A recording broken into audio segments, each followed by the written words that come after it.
bestseller. Nah, yang saya ingat ada satu bukunya adalah You Are Leader dan Life is Beautiful. Nah, kurang lebih begitu ya perkenalan kita dengan Bang Arfan. Jadi langsung saja, Bang Arfan, bagaimana nih kita mulai nih ya? Saya tadi di awal mengatakan bahwa situasi begitu sulit, gitu ya.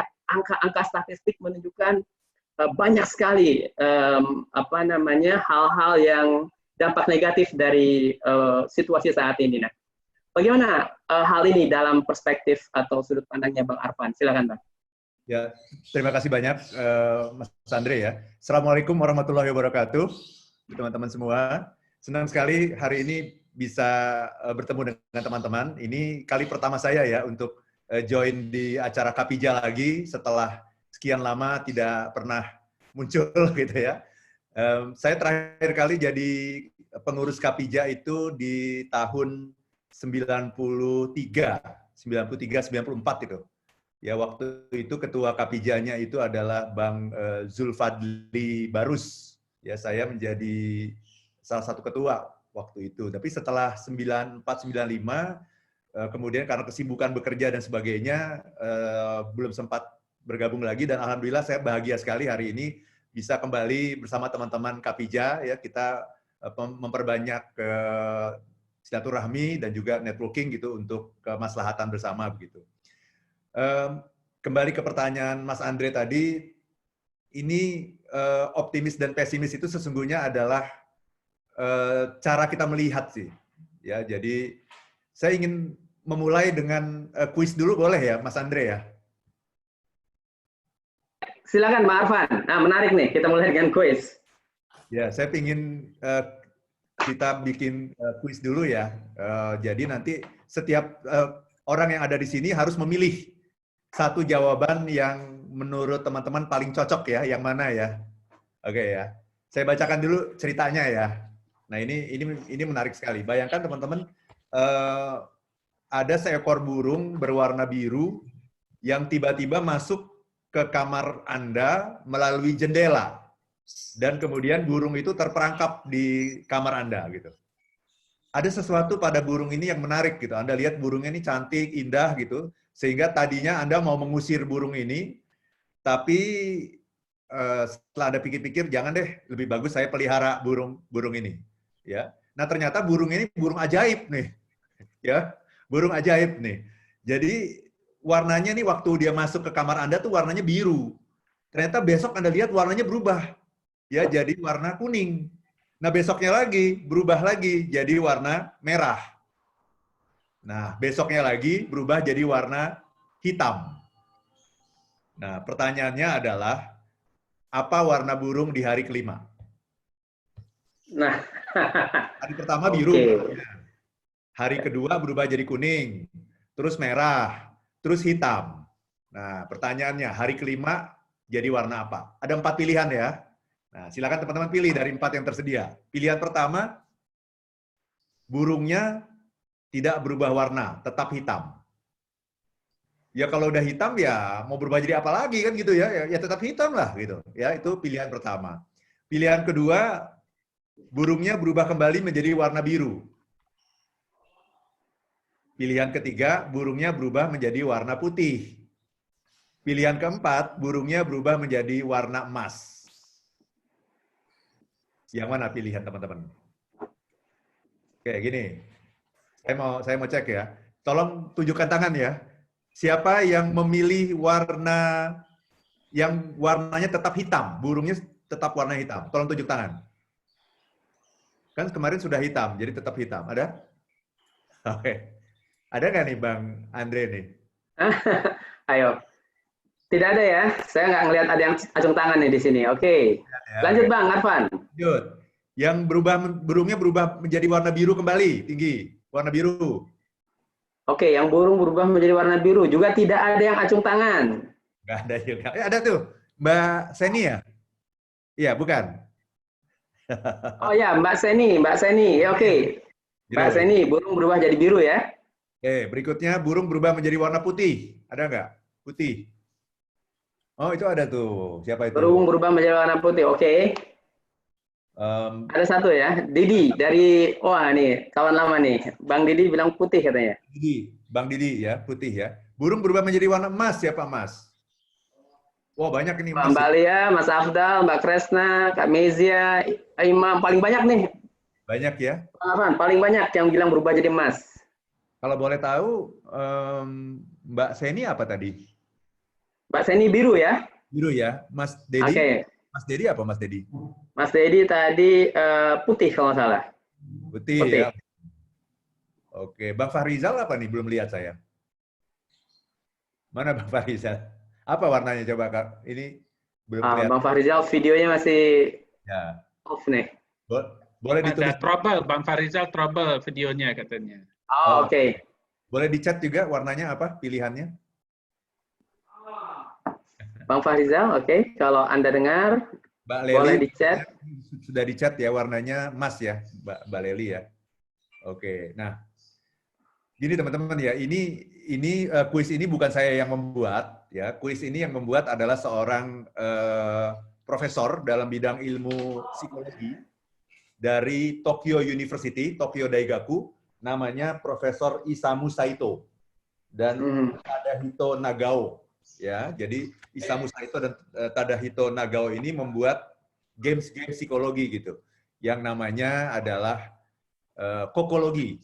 Ya, jadi kokologi itu dari bahasa Jepang, dari kata kokoro. Kokoro itu artinya pikiran atau hati, dan logi dari logos atau ilmu. Nah, jadi kokologi itu artinya pikiran apa?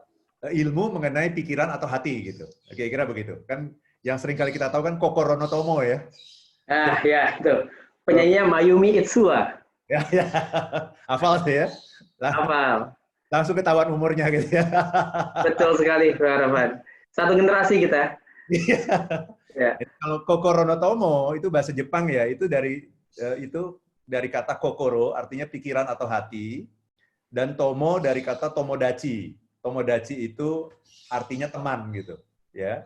Jadi kalau kokoro no tomo itu artinya teman hati, alias soulmate gitu. Itu kokoro no tomo. Nah, kalau kokologi adalah ilmu tentang pikiran ya atau hati ya, supaya kita bisa tahu apa yang terjadi dengan diri kita. Oke teman-teman, pingin tahu nggak tadi apa arti warna-warna itu? Ingin ya? Oke, mari saya bacakan ya. Ini penjelasannya dari Profesor Isamu Saito ya. Burung yang masuk kamar nampak seperti simbol nasib baik. Tapi tiba-tiba berubah warna, membuat khawatir kebahagiaan Anda tidak akan bertahan lama.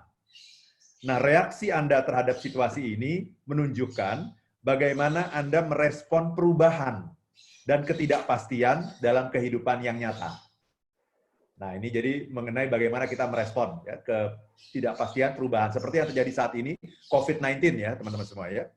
Nah, yang pertama, mereka yang mengatakan burung tetap hitam, siapa tadi? Burung tetap hitam ada?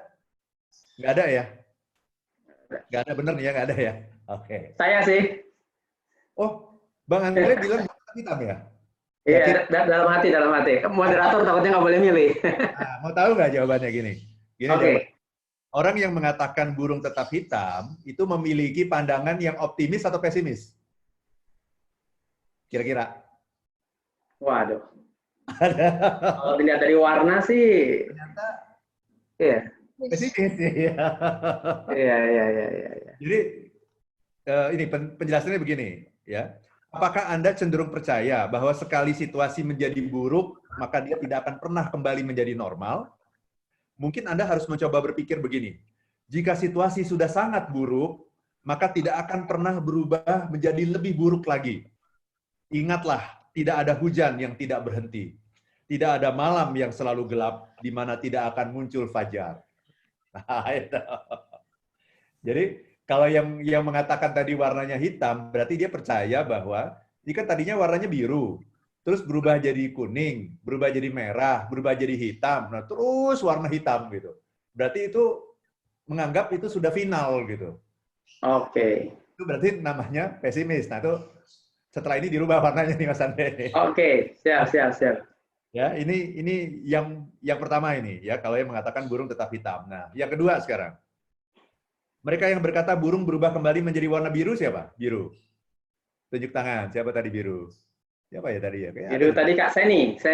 Ini biru, oke. Orang yang mengatakan burung berubah menjadi biru kembali adalah orang yang optimis. Ya, kita beri tepuk tangan dong ya untuk Mbak Seni ya. Itu adalah orang yang optimis. Jadi maksudnya gini, kalau yang warna hitam kan tadi udah hitam Pesimis. final gitu, udah nggak akan bisa berubah lagi. Udah COVID kayak gini, tadi dengan jumlah orang yang di PHK tadi Bang Andre bilang sampai 5,2 juta gitu ya. Ya udah akan semakin buruk situasinya, terus semakin hitam gitu ya. Tapi kalau Mbak Seni ini percaya bahwa kalau awalnya kan biru, ini kan burungnya cantik, indah, warnanya biru, pasti akan bisa kembali nanti jadi biru lagi gitu. Nah itu adalah orang yang optimis ya. Penjelasannya begini untuk Mbak Seni Asyati ya. Anda percaya bahwa hidup adalah campuran antara baik dan buruk. Tidak ada gunanya melawan kenyataan. Anda menerima kemalangan dengan tenang dan membiarkan segala sesuatunya berjalan sesuai jalur tanpa stres atau khawatir. Harapan ini membuat Anda menjalani gelombang kemalangan tanpa terhanyut di dalamnya. Ah, itu dia. Itu untuk Mbak Seni ya. Oke. Kita masuk ke yang ketiga. Mereka yang berkata bahwa burung berubah menjadi warna putih, siapa putih tadi? Warna putih ini Mas Dedi Nurfalak, terus Mas Santani, Didi juga, Mas Didi tadi. Mas, di admin ini siapa namanya ya? Mas siapa ya? Om Santani, Mas Santani. Oh, Mas Santani, baik. Ya. Apa artinya burung berubah menjadi warna putih? Mereka yang berkata burung berubah menjadi warna putih adalah orang yang tenang, namun tegas di bawah tekanan. Oke, jadi orang ini tenang-tenang nih kayak Bang Santani ini kan tenang-tenang, tapi kalau ada under pressure, dia bisa berubah menjadi orang yang tegas gitu ya. Nah, penjelasannya seperti ini. Anda tidak perlu menghabiskan waktu hanya untuk resah dan tidak mengambil keputusan ketika krisis timbul. Jika situasi memburuk, Anda merasa lebih baik membuang kekalahan dan mencari cara baru untuk mencapai sasaran daripada berhenti dalam kesedihan yang tidak perlu. Pendekatan proaktif ini berarti segala sesuatu secara alami berjalan sesuai dengan keinginan Anda. Nah, ini bagus sekali. Oke, menarik. Orang yang nggak terlalu lama baper, orang yang cepat move on. Gitu. Nah, bagaimana dengan yang warna emas nih, Bang Arfan? Karena tadi kita lihat sama-sama mayoritas memilih warna emas nih. Apa nih artinya? Penasaran juga nih. Tangan siapa milih warna emas tinggi? Milih warna emas? Oke. Mayoritas banyak memilih warna emas. Oke. Mereka yang berkata burung berubah menjadi warna emas dapat digambarkan sebagai orang yang tidak memiliki rasa takut. Wah, luar biasa. Karena luar biasa. Itu adalah rasa takut tuh, ya. Nah, penjelasannya apa nih, Bang Arfan? Penjelasannya ya, dari Profesor Isamu Saito. Anda tidak mengenal tekanan. Bagi Anda, setiap krisis adalah sebuah opportunity, sebuah kesempatan. Anda dapat dibandingkan dengan Napoleon Bonaparte. Wah. Luar biasa. Yang berkata bahwa kata mustahil itu tidak pernah ada dalam bahasa Prancis. Tapi, nah ada tapinya nih. Tapi berhati-hatilah untuk tidak membiarkan kepercayaan diri yang tidak terbatas mengalahkan Anda. Karena ada batas yang tipis antara tidak memiliki rasa takut dengan nekat dan membabi buta. Oke. Luar biasa. Tipis sekali jaraknya ya. Jadi luar biasa nih. Kita baru mulai saja sudah dapat pengetahuan baru konsep dari Profesor Isamu Saito tentang kokologi ya, Bang Arfan ya. Dan yang saya rasa paling bermanfaat ini buat saya sendiri nih. Saya harus segera ubah perspektif karena cuma saya yang pilih hitam nih. Kayaknya saya terlalu pesimis nih melihatnya. Nah, untuk menjadi lebih optimis di masa seperti ini, Bang Arfan, apa yang harus kita lakukan kira-kira? Ya, terima kasih ya Mas Andre ya. Jadi saya mau ulas sedikit ya tadi ya. Jadi orang yang hitam itu adalah orang yang merasa dunia sudah gelap, kemudian tidak berubah. Padahal begini, Bang Andre ya, ketika hitam yang sepekat-pekatnya itu tanda apa tuh Bang? Kalau udah hitam sepekat-pekatnya itu? Ya, akhir semuanya. Iya, bukan akhir.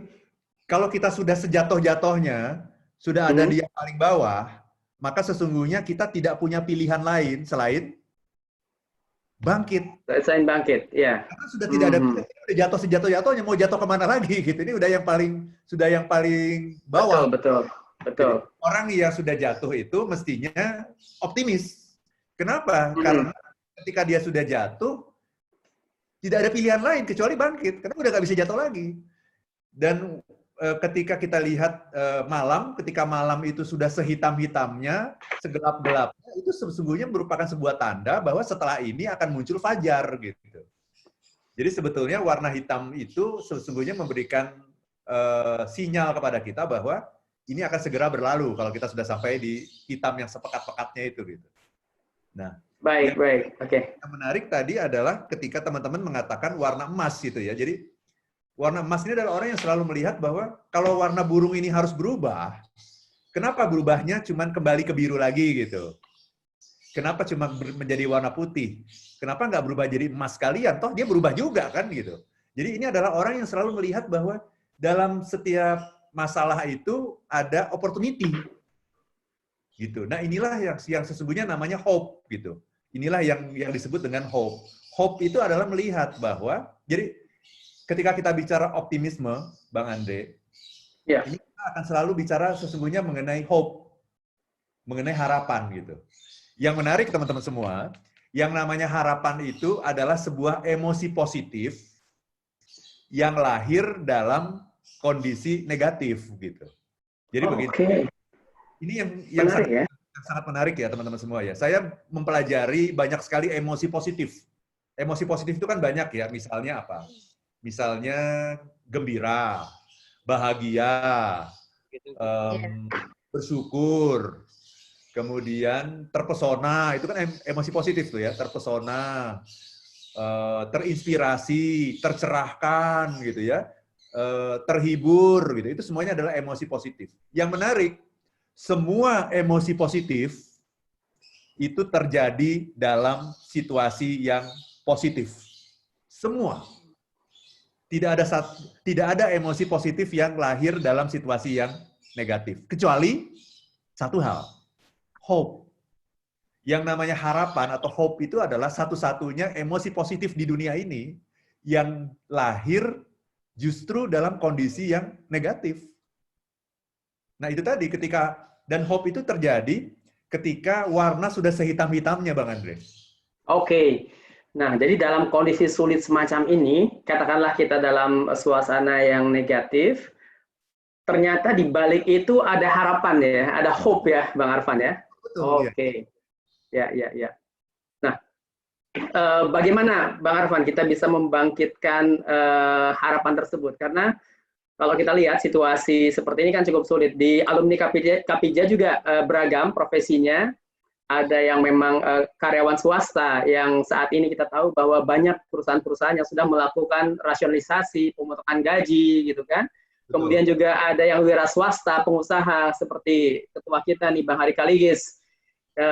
Businessman, situasi seperti ini, tapi beliau tetap memborbardir kita di grup dengan pesan-pesan yang positif nih. Bagaimana kita bisa bangkitkan harapan itu, Bang Arfan? Iya, kita harus tahu rumusnya, Bang Andre. Ini pertanyaan bagus sekali nih dari Bang Andre nih. Kita harus tahu rumusnya gitu. Apa sih rumus optimisme? Nah, saya senang dengan matematika. Jadi saya buat rumus matematikanya begini. Yang namanya optimisme itu sama dengan confidence dikali hope. Itu rumusnya. Ya, jadi optimisme adalah confidence kali hope.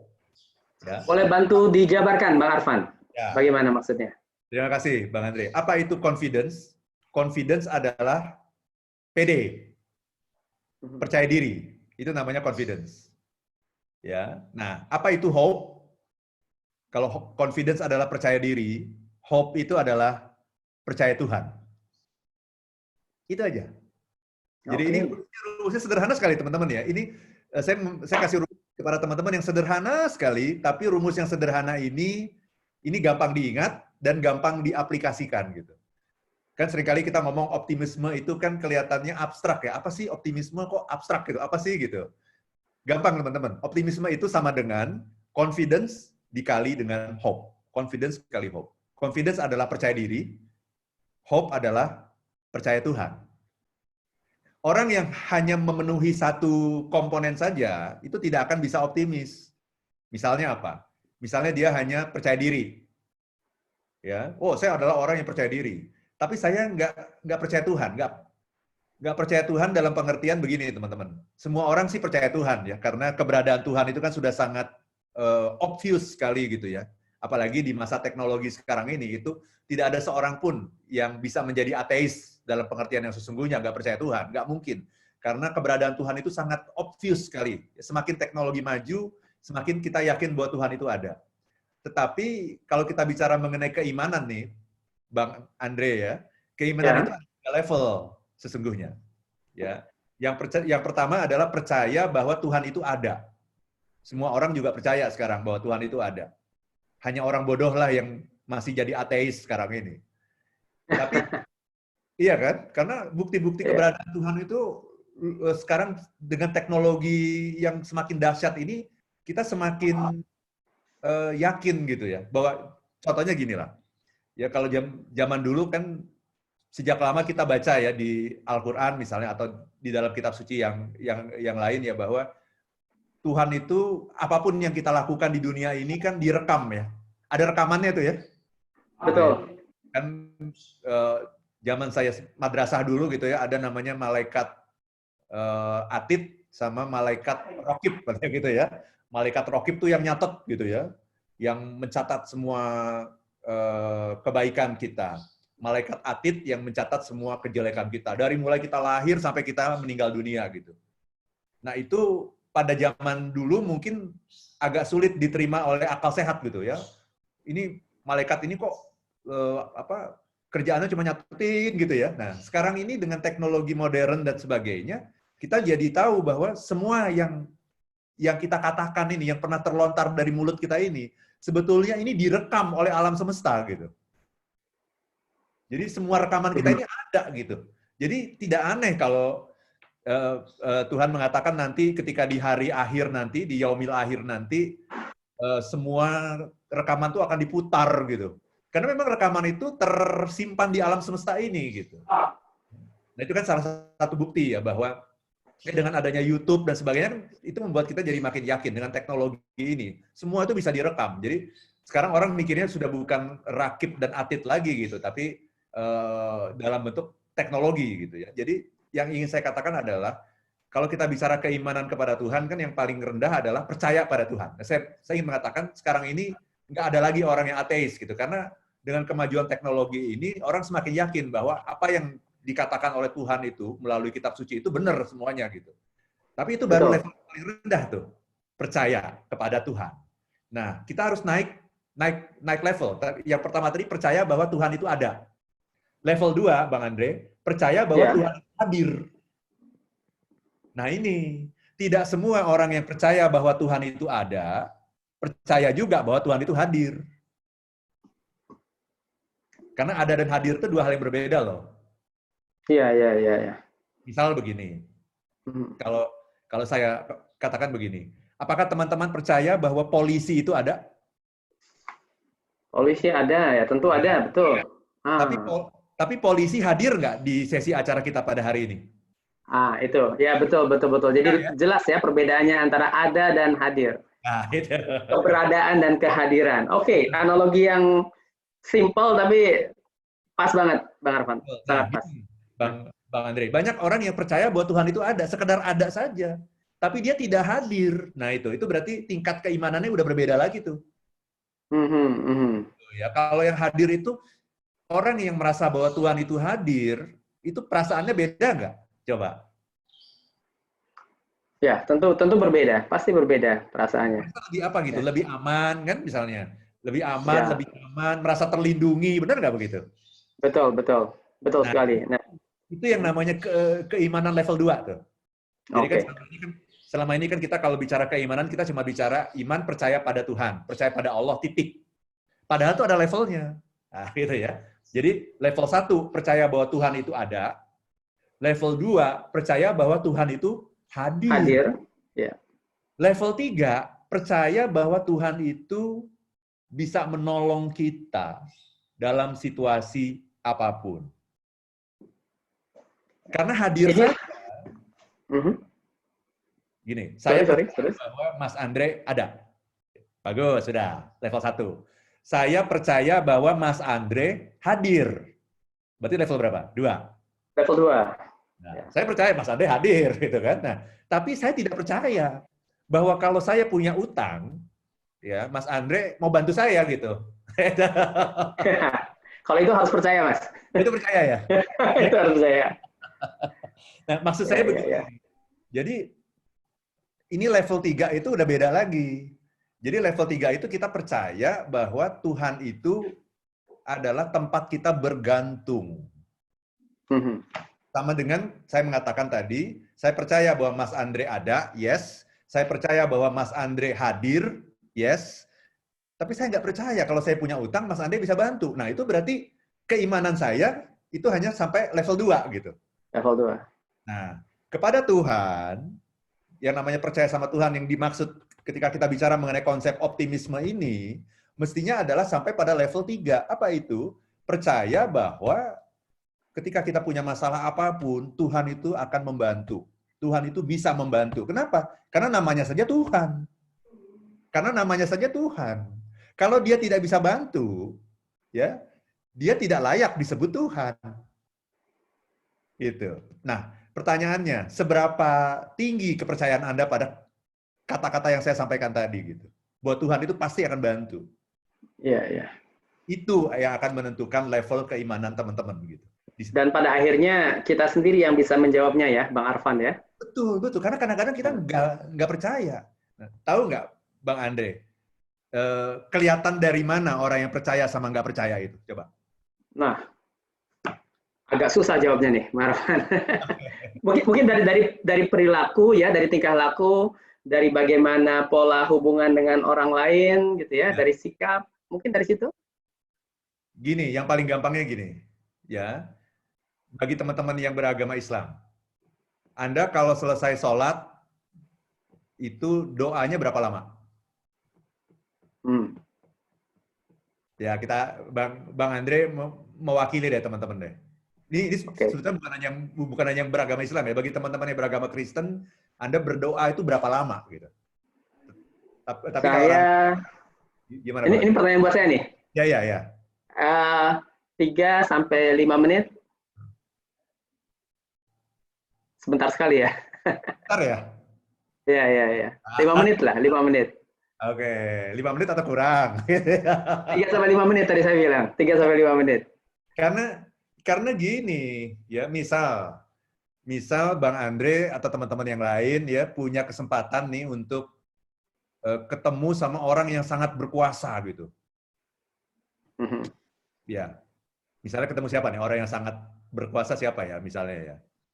Misalnya ketemu presiden deh gitu ya, dipanggil Pak Jokowi deh ya, dipanggil presiden ya. Itu ketika ketemu tuh yang Anda lakukan apa? Oh, ya, mempersiapkan diri tentunya ya. Bukannya itu, tapi apa? Minta sesuatu, iya kan? Namanya ketemu pejabat, apalagi ini katakanlah orang yang berkuasa, atau katakanlah lebih daripada presiden deh ya, ada orang yang sangat kaya, orang terkaya di dunia, mau ketemu sama Bang Andre. Wah, gitu kan? Ini orang terkaya di dunia, mau ketemu sama Bang Andre nih. Wah, tentu saya sudah bikin daftar pertanyaan yang panjang sekali itu. Iya, pertanyaannya. Daftar permintaan yang panjang sekali pasti. Ya. Kalau Bang Andre ketemu siapa misalnya? Bill Gates misalnya Bill gitu Gates. Ya. Nah, Bill Gates. Bang Andre mau minta apa? Wah, ini boleh kita tanya ke yang lain nggak, Bang Arfan? Ya? Mintanya banyak nggak? Pasti banyak. Pasti saya sudah siapkan daftar pertanyaan yang panjang sekali gitu. Bang Andre udah bikin total. Mungkin Bang Andre. Kan bener nggak? Oke, silakan. Kalau saya satu aja permintaan saya, Pak. Apa? Kalau saya ketemu Bapak Presiden, supaya buku saya dicetak ulang kembali dan dibagikan kepada masyarakat, khususnya anak-anak sekolah-sekolah SD, TK, itu aja. Oh gitu, oke. Pak Arfan. Ya. Ini Mas Arif ini alumni kita yang berdomisili di Philadelphia, USA. Siapa itu? Mas Arif, yang tadi bertanya. Oh, ini dari Philadelphia ya? Iya, Pak. Oke, luar biasa. Nanti kita berkenalan lebih jauh lagi nih, Mas Syarif nih ya. Amin, amin, monggo. Baik, baik. Oke. Terima Pak kasih. Andre, ini pertanyaan bisa disampaikan sambil jalan Ya. atau ada sisi Nah, pertanyaan? Ya. itu yang barusan mau saya tanyakan ke Bang Arfan. Jadi kalau misalkan ada, kita coba interaktif. Jadi kalau ada teman-teman yang akan mengajukan pertanyaan, apakah kita sambil berjalan atau kita simpan di ujung acara, Bang Arfan? Saya kira supaya lebih suasananya lebih enak, lebih cair, langsung aja. Oke, langsung. Nah, tapi sebelum teman-teman mengajukan pertanyaan nih, jadi ada, saya akan ulang lagi satu rumus optimisme dari Bang Arfan yang tadi sama-sama kita dengar, bahwa optimisme sama dengan confidence dikali hope, gitu ya. Kalau confidence adalah sesuatu yang menyangkut pada kepercayaan diri kita sendiri, dan hope adalah hubungan vertikal kita dengan Tuhan, di mana ada 3 tingkatan keimanan tadi dikatakan oleh Bang Arfan. Nah, sebelum teman-teman, saya buka kesempatan pada teman-teman untuk bertanya, tapi sebelum teman-teman bertanya, saya ada satu pertanyaan nih, Bang Arfan. Ya. Kita sudah tahu rumus optimisme seperti itu. Nah, tetapi bagaimanapun juga, tentunya kita sehari-hari itu berinteraksi dengan orang. Kita ada dalam sekelompok lingkungan masyarakat, dan tidak semua orang mempunyai optimisme yang sama dengan kita. Ada kalanya mereka dipenuhi oleh hal-hal yang negatif lah, pemikiran-pemikiran negatif. Tapi tadi kalau pakai rumus psikologi tadi, hitam semua nih. Nah, sedangkan orang bilang katanya stay away from negative people. They have a problem for every solution. Jadi orang negatif itu setiap solusi ada aja problemnya. Nah, bagaimana kita bisa menjaga diri kita untuk selalu bisa positif dan optimis di tengah lingkungan yang seperti itu, Bang Arfan? Ya, terima kasih Bang Andre ya. Sebelum saya masuk ke pertanyaan Bang Andre, saya ingin simpulkan dulu tadi diskusi kita dari tadi. Ya. Baik. Jadi begini, ciri bahwa Anda adalah, teman-teman adalah orang yang beriman, percaya pada Tuhan, itu adalah doanya lama. Oke. Jadi saya membayangkan tadi analoginya, Anda ketemu orang yang sangat powerful di dunia, ketemu Bill Gates, ya sayang sekali kalau Anda nggak ada permintaan apapun, ya cuma foto-foto aja gitu, ketemu Bill Gates foto-foto aja gitu, sayang banget gitu. Anda harus punya banyak permintaan. Ini loh ada proposal bisnis, ini ada proposal apa lagi, ini untuk bantu ini, untuk bantu itu gitu. Jadi semakin panjang doa Anda, itu semakin menunjukkan Anda percaya pada Tuhan. Semakin pendek doa Anda, itu menunjukkan iman Anda masih kurang. Nah, kira-kira begitu. Jadi, mari kita lihat setiap habis sholat, atau teman-teman, setiap Anda berdoa, itu berdoanya itu banyak atau sedikit. Karena bedanya Tuhan sama manusia begini. Kalau misalnya Bang Andre punya bawahan gitu ya, di kantor ya, bawahannya sering dikit-dikit minta ke Bang Andre, dikit-dikit minta ini, dikit-dikit minta itu. Bang Andre seneng nggak? Tentu tidak. Tidak. Nah yang menarik, Tuhan seneng. Justru. Ketika kita sering minta, tuh Tuhan malah seneng. Gitu. Jadi banyak-banyaklah meminta kepada Tuhan. Gitu teman-teman. Dan Tuhan selalu bilang, berdoalah kepadaku, nanti akan aku kabulkan. Nah, tapi kita percaya atau tidak gitu. Kalau orang Islam itu kan surat yang paling favorit itu kalau yang dibaca kalau sholat itu adalah kulhu ya. Al-Ikhlas ya. Kulhu Allahu samad, lam yalid wa lam yulad, wa lam yakul lahu kufuwan ahad. Itu kan surat yang paling favorit, benar nggak gitu? Betul sekali. Nah, tetapi itu sesungguhnya indah sekali ketika kita mengatakan Allahu samad. Allahu samad. Allah adalah tempat bergantung. Jadi ketika kita dalam situasi yang sulit seperti sekarang ini, kita mau bergantung sama siapa lagi ya? Mau bergantung sama perusahaan, perusahaan juga dalam kondisi sulit. Mau bergantung sama siapa? Pemerintah juga dalam kondisi sulit. Ya kita harus bergantung kepada yang maha itu, itulah yang namanya Tuhan. Tapi sekali lagi, ini masalah kepercayaan. Ada yang nggak percaya gitu. Itu masalahnya. Nah, kembali kepada rumus optimisme tadi, pertanyaannya adalah, cukup nggak sih kalau kita hanya percaya pada Tuhan? Cukup nggak? Nah, kalau Anda hanya percaya pada Tuhan saja, itu namanya bukan optimis. Karena tadi rumus optimisme itu ada 2. Ada hope, ada confidence. Kalau teman-teman hanya percaya sama Tuhan saja, dan hanya bergantung pada Tuhan saja, itu pincang namanya. itu yang disebut sebagai fatalisme. Jadi apa itu fatalisme? Fatalisme adalah ketika kita hanya mengandalkan Tuhan untuk mengubah nasib kita. Itu namanya fatalistik. Hanya mengandalkan Tuhan. Yang harus dilakukan juga adalah yang namanya confidence ini.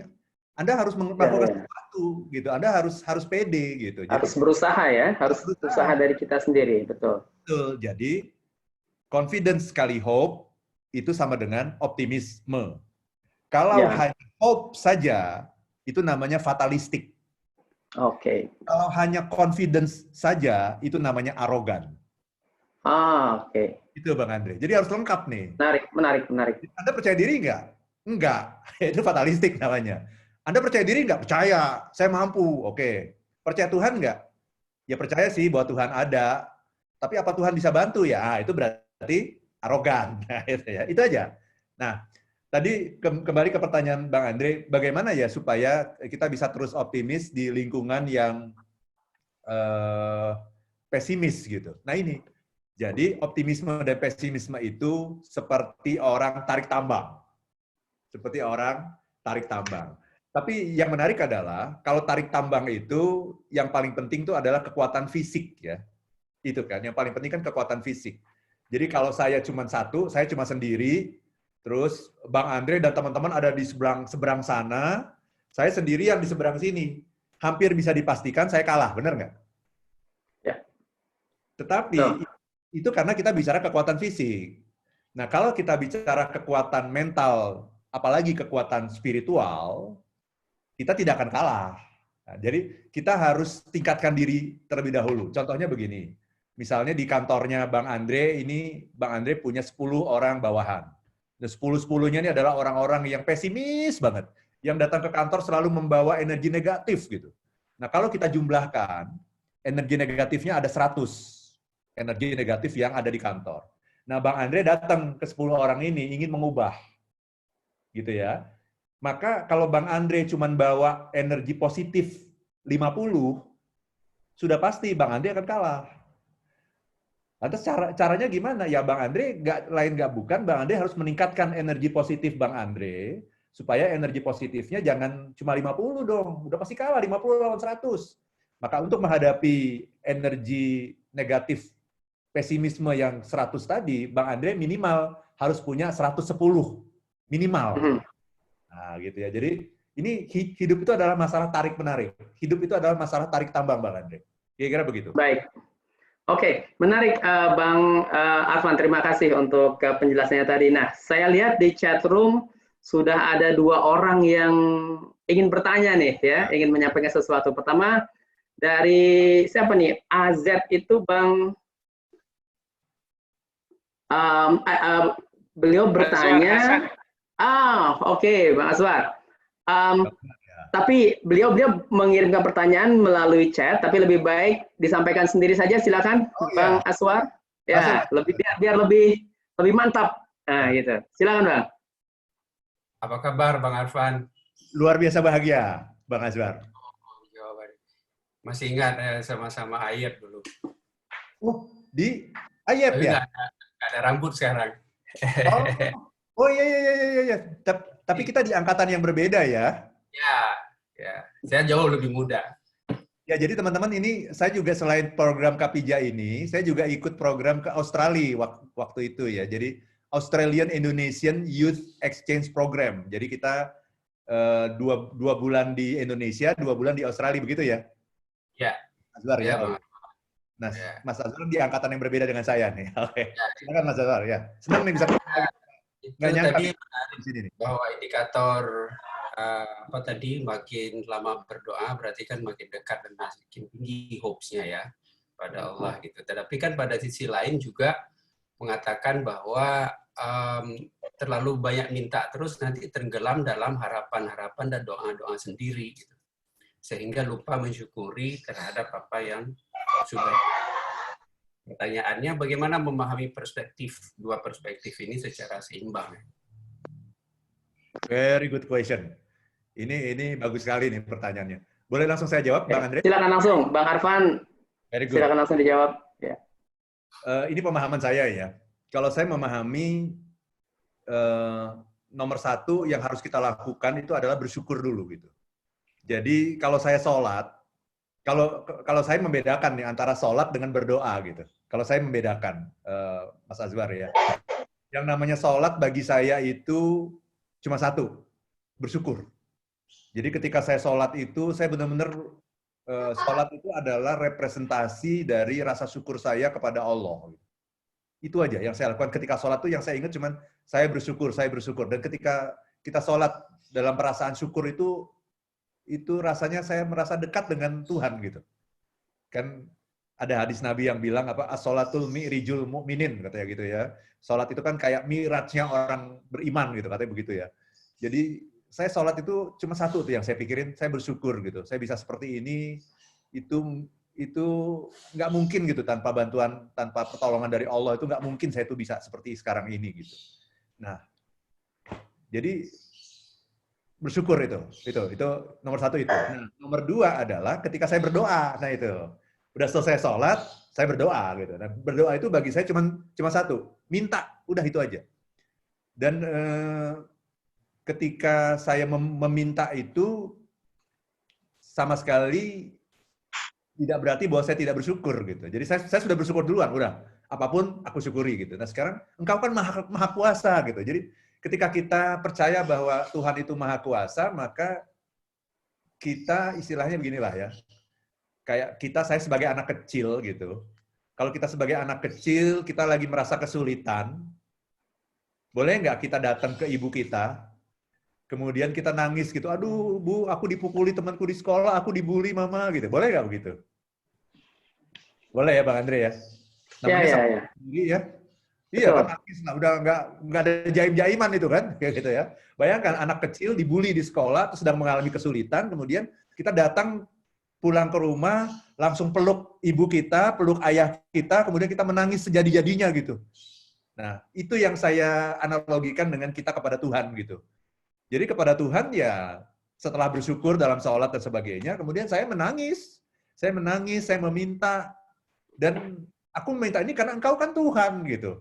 Engkau kan maha kaya, engkau nggak akan pernah kekurangan apapun. Aku percaya bahwa engkau bisa mengabulkan gitu. Jadi yang ingin saya katakan adalah semakin banyak permintaan kita, itu berarti semakin kita percaya bahwa dia mengabulkan. Karena kalau saya nggak percaya bahwa Bang Andre akan bantu saya, gitu ya. Saya sekali kirim WA, Bang, saya punya utang nih Bang nih, 1 miliar Bang. Bantu nggak Bang Andre? Gitu ya. WA saya jawab lagi oleh Bang Andre kan? Nggak dijawab. Cuma read doang jangan-jangan ya. Read doang gitu ya. Besok saya nggak akan datang ke Bang Andre lagi dong gitu. Tapi kalau saya datang ke Bang Andre terus-menerus, berarti saya masih percaya kan bahwa Bang Andre sebetulnya punya uang yang lebih banyak dari itu gitu. 1 miliar kecil lah buat Bang Andre. Nah, amin. Kalau saya percaya, saya akan datang lagi kan besok. Oh, jangan-jangan nih Bang Andre sudah read tapi emang belum balas. Saya kirim lagi WA. Bang, gimana Bang? WA saya kemarin udah dibaca belum Bang? Itu tanda saya percaya gitu. Nah, yang ingin saya katakan adalah ketika kita bolak-balik minta pada Tuhan, itu berarti itu menunjukkan tingkat keimanan kita yang tinggi. Bahkan ketika Tuhan belum mengabulkan, kita masih berbaik sangka bahwa ini belum dikabulkan karena ini belum waktunya gitu. Kalau udah waktunya pasti dikabulkan. Wong saya orang baik kok. Wong ini juga untuk kepentingan bersama kok, kepentingan masyarakat kok. Ini saya bukan mementingkan diri sendiri kok gitu. Baik Bang Arfan, jadi semakin kita bolak-balik kepada Tuhan, artinya justru menunjukkan tingkat kepercayaan kita yang tinggi, asal jangan terjebak pada sikap fatalis itu tadi ya. Nah, hanya minta-minta saja tapi tidak berusaha gitu ya. Tidak melakukan apapun, padahal Tuhan sudah mengatakan, aku tidak akan mengubah nasib suatu kaum kalau kamu nggak mengubah dirimu sendiri. Tidak mengubah dirinya sendiri. Baik, menarik sekali. Terima kasih Bang Arfan ya, Bang Azwar. Mudah-mudahan cukup puas dengan penjelasan Bang Arfan tadi. Di chatroom cukup banyak yang ngantri. Wah, cukup banyak yang ngantri ingin ngobrol langsung dengan Bang Arfan. Kita undang sekarang Kak TJ. Halo Kak TJ, apa kabar? Silakan langsung disampaikan ke Bang Arfan. Terima kasih Pak Moderator. Bang Arfan, apa kabar? Luar biasa bahagia. Oke, kita terakhir ketemu 2017 ya? Oke. Ya, 2017, tapi kan hati kita tetap ketemu ini, silaturahmi terus. Ya.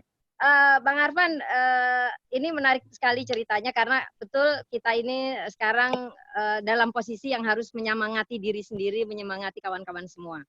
Sepakat kalau kita harus banyak berdoa, banyak pula meminta karena Allah itu akan senang kalau dipinta. Pintalah kepadaku dan saya aku memberikan, kan begitu. Yes. Tapi ada dua lagi statement yang memang mungkin barangkali di sini menarik. Yang satu yang tadi disampaikan, ora et labora, bekerja dan berdoa. Tapi ada juga azas resiprokal, yaitu pada saat kita meminta, kita pun harus banyak memberi. Kan begitu. Malah kalau misalnya ada ada hadis yang bilang bersedekahlah kamu, maka kamu akan mendapat lebih banyak rezeki yang Allah berikan. Yes. Berarti semakin banyak meminta, Allah bisa memberi karena kita kepercayaan kita. Tapi dengan semakin banyak memberi pun kamu akan diberi, begitu loh. Jadi inilah indahnya Islam ya. Kita minta dikasih, kita beri dikasih juga, begitu loh. Nah, saya mau minta pendapat Bang Arfan nih. Kan tadi kita berdoa Bang Andre 3-5 menit. Bang Arfan doanya lebih panjang. Barangkali kaum sufi itu berdoanya dalam tiap nafasnya, kan begitu. Sehingga mungkin rezekinya itu tidak berbentuk real, tapi berbentuknya virtual, ketenangan, kebijakan dan lain-lain. Itu juga rezeki. Nah, untuk kita nih Bang Arfan, bagaimana jika kita pada suatu saat tertentu merasa kita udah banyak meminta, kita udah banyak memberi, tapi perasaan kok barangkali untuk kawan-kawan hampir sama ya. Barangkali kok kayaknya kita merasa ketenangan itu belum ada. Apakah karena keimanan kita, ataukah adalah hope kita yang terlalu tinggi yang disebut fatalistik tadi, atau memang karena ya kamu belum saatnya. Tuhan sayang karena ingin mencoba kamu lebih jauh. Ya kurang lebih pertanyaannya begitu, Bang Arfan. Makasih atas waktunya Pak Moderator, Pak Admin, silakan. Baik, Kak TJ. Ngomong-ngomong, Kak TJ lagi di mana nih pakai topi koboi? Iya, saya lagi di luar ini, tapi membela-bela untuk Kapija ini. Saya duduk luar dulu. Biasa, Kak TJ. Terima kasih, Kak TJ. Bang Arfan, silakan mungkin langsung ditanggapi dari Kak TJ. Ya, terima kasih. Ini Mbak TJ, ini kita terakhir ketemu waktu saya itu diundang ke Seknek ya, Mbak ya, waktu itu ya. Diundang ke Seknek untuk memberikan sesi motivasi waktu itu kepada teman-teman di Sekretariat Negara ya. Di tahun, kalau nggak salah saya itu 2017 akhir ya. Betul, ya. Mbak TJ ya, betul ya. Dan sempat juga main ke ruangannya Mbak TJ juga. Hampir sebentar. Hampir sebentar ya. Dan, oke, ini pertanyaan bagus sekali nih ya. Jadi, ketika antara memberi dan meminta gitu ya. Kalau saya melihat kehidupan ini kan ada sebab, ada akibat gitu. Gitu ya, ada sebab, ada akibat gitu. Sebabnya itu adalah memberi itu adalah sebab gitu. Memberi itu adalah sebab, menerima itu adalah akibat. Jangan dibalik. Nah, ini yang seringkali kita salah gitu. Memberi itu adalah sebab. Jadi saya mendapatkan sesuatu karena saya memberikan sesuatu. Jadi orang di dunia ini ada dua nih teman-teman semua. Orang yang pertama adalah orang yang saya mendapatkan sesuatu karena saya memberikan sesuatu. Orang yang kedua adalah orang yang saya memberikan sesuatu karena saya mendapatkan sesuatu. Pertanyaannya teman-teman yang mana? Coba, kalimat saya agak ngebingungin tadi. Oke, boleh diulang sekali lagi, agak pelan-pelan, Bang Arfan. Biar lebih jelas, teman-teman. Kalau kalimat saya agak membingungkan, berarti Anda berpikir. Kalau enggak gampang kalimatnya, berarti itu nggak mikir tuh ya gitu. Ini kalimatnya memang agak membingungkan gini. Orang itu ada dua. Orang pertama adalah orang yang saya memberikan sesuatu karena saya mendapatkan sesuatu. Orang yang kedua, saya mendapatkan sesuatu karena saya memberikan sesuatu. Yang kedua. Betul. Karena kalau orang yang pertama, saya memberikan sesuatu karena saya mendapatkan sesuatu. Itu adalah orang yang pamrih, yang kerjanya itu karena uang misalnya. Oke, kasih saya uang, nanti saya akan melakukan apapun yang kamu mau gitu. Saya melakukan sesuatu karena saya memberikan karena saya mendapatkan. Tapi yang indah itu adalah yang pertama. Yang kedua, saya mendapatkan sesuatu. Saya mendapatkan teman, saya mendapatkan rezeki, saya mendapatkan banyak hal karena saya memberikan sesuatu. Berarti yang menjadi sebab itu adalah memberi. Orang yang banyak memberi akan banyak mendapat. Tapi yang pertama tadi, saya memberikan sesuatu karena saya mendapatkan sesuatu. Nah, itu adalah orang yang selalu berpikir getting. Jadi begini teman-teman, orang itu ada dua. Yang pertama adalah giver, yang kedua adalah taker. Giver adalah orang yang banyak memberi. Dan dia akan mendapatkan yang banyak ketika dia memberi, karena itu adalah hukum Tuhan gitu. Hukum Tuhan adalah siapa yang banyak memberi, dia akan banyak mendapatkan. Tapi ada orang yang berpikir taker. Saya harus mengambil sebanyak-banyaknya. Karena nanti kalau saya nggak ambil banyak, saya akan kehabisan gitu. Gitu ya. Nah, itu adalah orang yang berpikir taker. Nah, kita mestinya menjadi giver. Dan jangan takut. Nah, ini masalah belief lagi. Anda percaya nggak kalau kita banyak memberi itu, ternyata kita akan banyak mendapatkan? Percaya nggak? Percaya sekali. Nah, itu. Sangat percaya. Ya. Itu. Betul.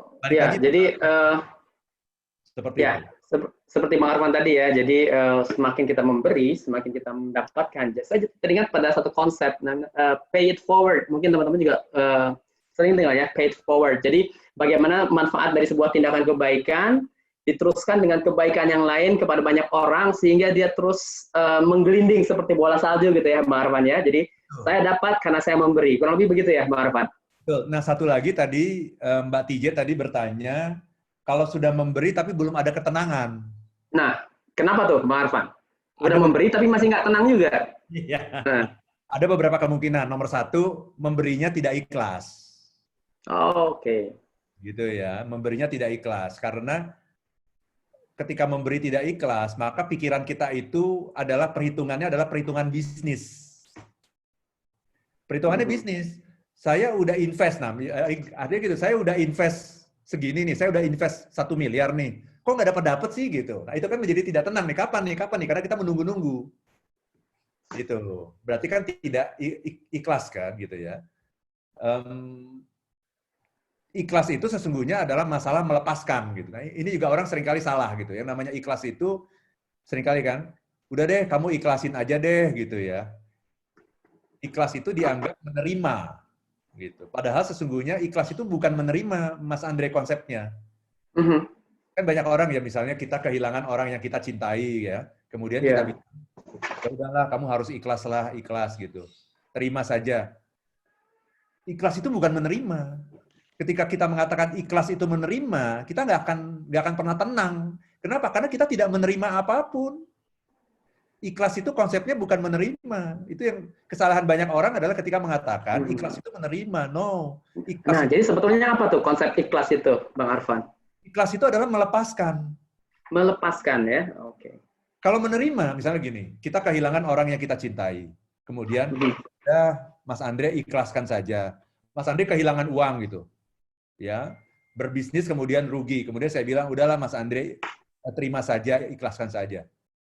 Nggak kena. Kenapa nggak kena? Karena konsepnya menerima. Nerima apa? Saya nggak nerima apa-apa. Malah saya kehilangan.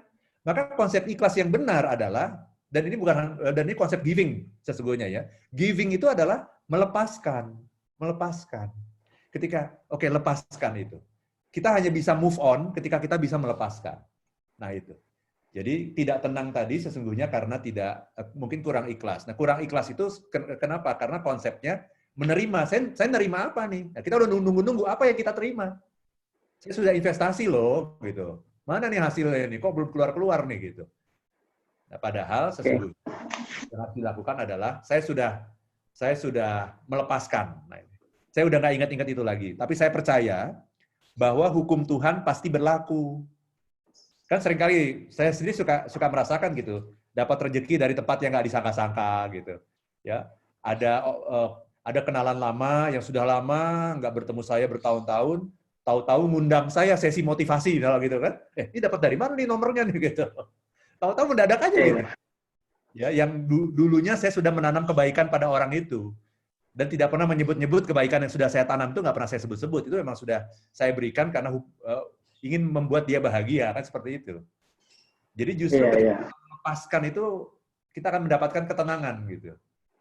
Karena sesungguhnya konsep yang terjadi dalam melepaskan itu adalah menyerahkan kepada Tuhan gitu. Ya Tuhan, ini aku sudah berbuat kebaikan, aku udah nggak ingat-ingat lagi, aku serahkan kepadamu lah. Silahkan, engkau maha adil, engkau maha tahu, silahkan lakukan sesuai dengan kehendak-Mu gitu.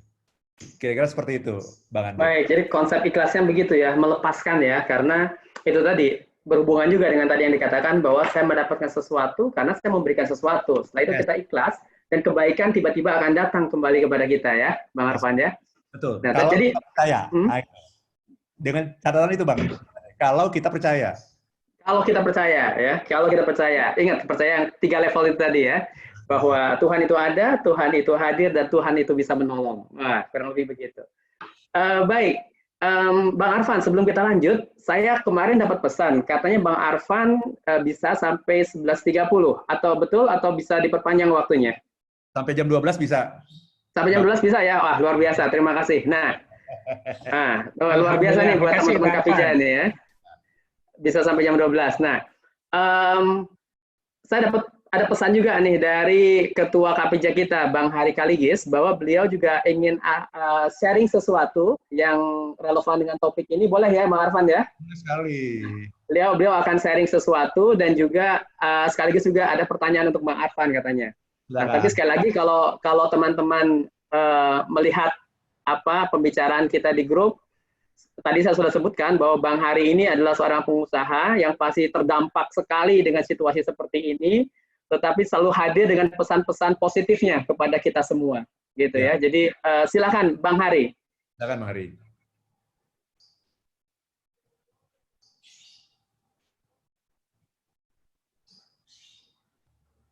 Kan dalam konteks teori manajemen, teori kehidupan, termasuk teori katakanlah banyak sentuhan-sentuhan rohani juga. Saya pikir luar biasa, Bang. Jadi saya pikir saya mau share saya sebagai seorang pengusaha sebetulnya ada hal yang saya pikir tadi Bang Arfan paparkan sangat mengena ke saya gitu loh. Dan itu sudah saya lakukan alhamdulillah. Karena terus terang pada saat Covid ini mulai hadir di Indonesia, saya masih tenang. Saya rasa mungkin 1 bulan selesai gitu kan. Nggak berpikir segini lama gitu kan. Saya alhamdulillah dikasih amanah punya small factory di Cibinong, karyawan kurang lebih sekitar 50 orang ya Bang ya, 50-60 orang gitu kan. Tapi alhamdulillah kami menerapkan konsep kekeluargaan yang sangat kental dengan karyawan, sehingga saya berpikir saya nggak mau mem-PHK-kan mereka gitu kan. Tapi dalam konteks ini saya tadi mengkombinasikan yang seperti Bang Arfan bilang masalah energi positif gitu kan. Saya begitu 1 bulan nggak selesai udah mulai panik tuh, wah repot nih gitu kan, karena sebentar lagi THR, sebentar lagi akan panjang perjalanan kami karena semua proyek kami terhenti. Karena kami semua banyak proyek di pemerintahan. Hampir 80% proyek kami di pemerintahan yang sementara instruksinya tidak jelas. Artinya di stop sampai batas waktu yang belum ditentukan. Artinya kami hanya harus mengandalkan buffer fund yang kita miliki. Nah, tadi saya tersentuh dengan Bang Arfan bilang bahwa bagaimana memaksimalkan energi positif. Nah, alhamdulillah itu yang saya lakukan. Jadi begitu saya panik, masuk ke bulan kedua, saya kumpulkan 10 karyawan. Bilang sama karyawan, kalau kita mau gajian, yuk kita cari ide sama-sama bagaimana kita menghidupi perusahaan ini sama-sama. Karena apa? Kalau saya berpikir sendiri, mungkin nggak terlalu maksimal dibanding saya kumpulkan semua karyawan. Apapun bisnisnya, kita bisa berubah pada saat itu. Karena saya bilang kan, kita mesti early adapter. Bagaimana kita bisa melakukan konsep itu. Bang Hari, maaf, Bang Hari, mungkin earphone-nya bisa didekatkan, suaranya agak putus-putus. Nah, didekatkan. Oke, terima kasih.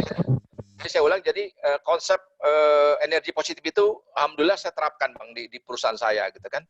Pada saat bulan pertama saya melewati COVID, tenang-tenang saja masuk bulan kedua udah mulai panik gitu kan, karena mikir ada THR, ada macam-macam. Karena saya waktu itu dengan beberapa, katakanlah kami bertiga pemilik berpikir saya nggak mau PHK karyawan gitu kan. Bahkan saya nggak mau merumahkan karyawan sama sekali.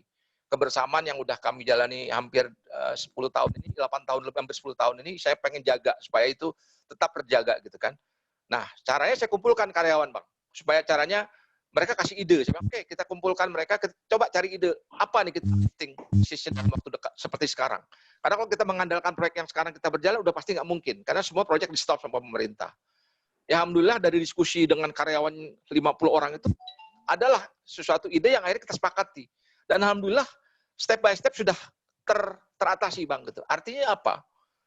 Sambil kita bicara masalah energi positif, di situ saya melihat ada konsep sharing, Bang, yang saya coba terapkan.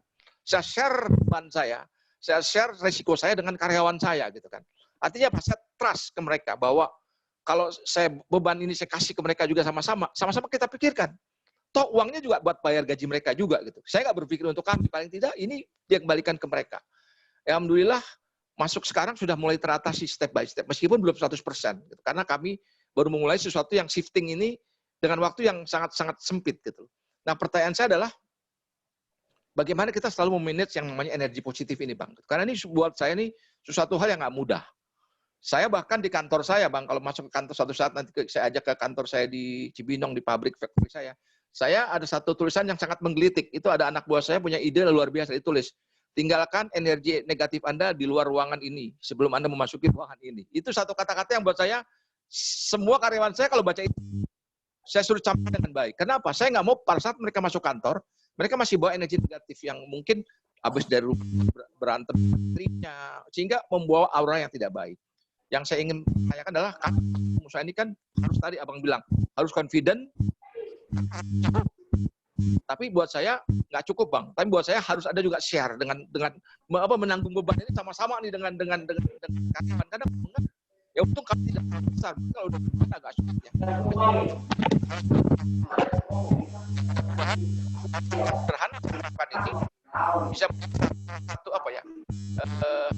terapkan juga di tempat lain gitu. Karena saya ngerasa ini sangat bermanfaat gitu. Kepercayaan saya terhadap karyawan saya ternyata memberikan hasil juga terhadap kami untuk keluar dari masalah. Kata tadi bagaimana kita selalu menjaga energi positif ini supaya tetap menjadi satu motivasi yang terbaik dalam hidup kita, supaya apapun masalah yang kita hadapi, kita bisa keluar dengan baik. Gitu. Assalamualaikum warahmatullahi wabarakatuh. Waalaikumsalam. Baik, terima kasih Bang Hari. Sharing sekaligus ada pertanyaan juga nih buat Bang Arfan. Langsung saja Bang Arfan, silakan. Terima kasih ya Bang Hari Kaligis ya. Sharingnya saya kira sangat inspirasi kita ya, bahwa sesungguhnya kalau tadi saya bilang mengenai rumus ya, rumusnya kan tadi confidence sama hope. Nah ini adalah rumus optimisme untuk individu. Kan tadi percaya diri kali percaya Tuhan, gitu ya. Itu untuk individu. Nah, bagaimana kalau kita bicara dengan satu lingkungan kerja, komunitas dan sebagainya gitu. Tambahin satu faktor lagi. Dan itu Bang Hari sudah menyampaikan tadi dengan sangat baik. Apa itu? Ada confidence, ada hope, satu lagi, ada trust. Jadi di sini kita bicara mengenai yang namanya trust. Nah, ini adalah jadi confidence kali hope kali trust. Nah, ini yang nanti akan membangun optimisme kelompok. Itu bedanya. Jadi kalau yang optimisme individu tadi cukup dua saja, confidence dan hope. Kalau ini confidence kali hope kali satu lagi, trust. Dikali trust ya, untuk membangun optimisme kolektif ya. Ya, jadi gini, confidence adalah percaya diri, trust, hope adalah percaya Tuhan, trust adalah percaya sama tim kita. Oke. Tapi kata kuncinya sesungguhnya adalah percaya. Confidence itu masalah percaya sama diri, kemampuan diri. Hope percaya kepada kemampuan Tuhan. Trust adalah percaya kepada kemampuan tim kita untuk bisa terus bersama. Dan tadi yang Bang Hari lakukan saya kira bagus sekali, kita share. Ya kita harus terbuka lah ya. Trust itu dibangun dalam sebuah situasi yang open. yang transparan. Jadi transparency and openness. Ini dua hal yang sangat dibutuhkan untuk menciptakan trust. Dan tadi Anda sudah menyampaikan dengan baik sekali bagaimana kita bisa berbagi nih. Ini resikonya situasi seperti ini, keuangan perusahaan kayak gini, ini gimana gitu. Jadi itu yang menciptakan kebersamaan dan kepercayaan gitu. Dan saya juga senang tadi ketika Anda mengatakan tuh dengan satu kata tadi, ada karyawan Anda yang bilang tadi apa? Tinggalkan energi negatif di luar ruangan gitu, di luar kantor gitu. Iya, karena memang kalau kita bicara mengenai energi ya, tidak ada orang yang bisa positif terus gitu. Tidak ada orang yang bisa optimis terus. Optimis saja sudah susah. Tapi yang lebih susah lagi adalah optimis terus.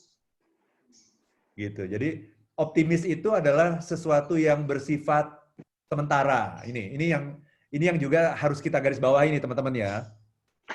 Banyak orang yang salah paham ketika mendengar kata optimis, menganggap bahwa optimis itu adalah sesuatu yang bersifat permanen.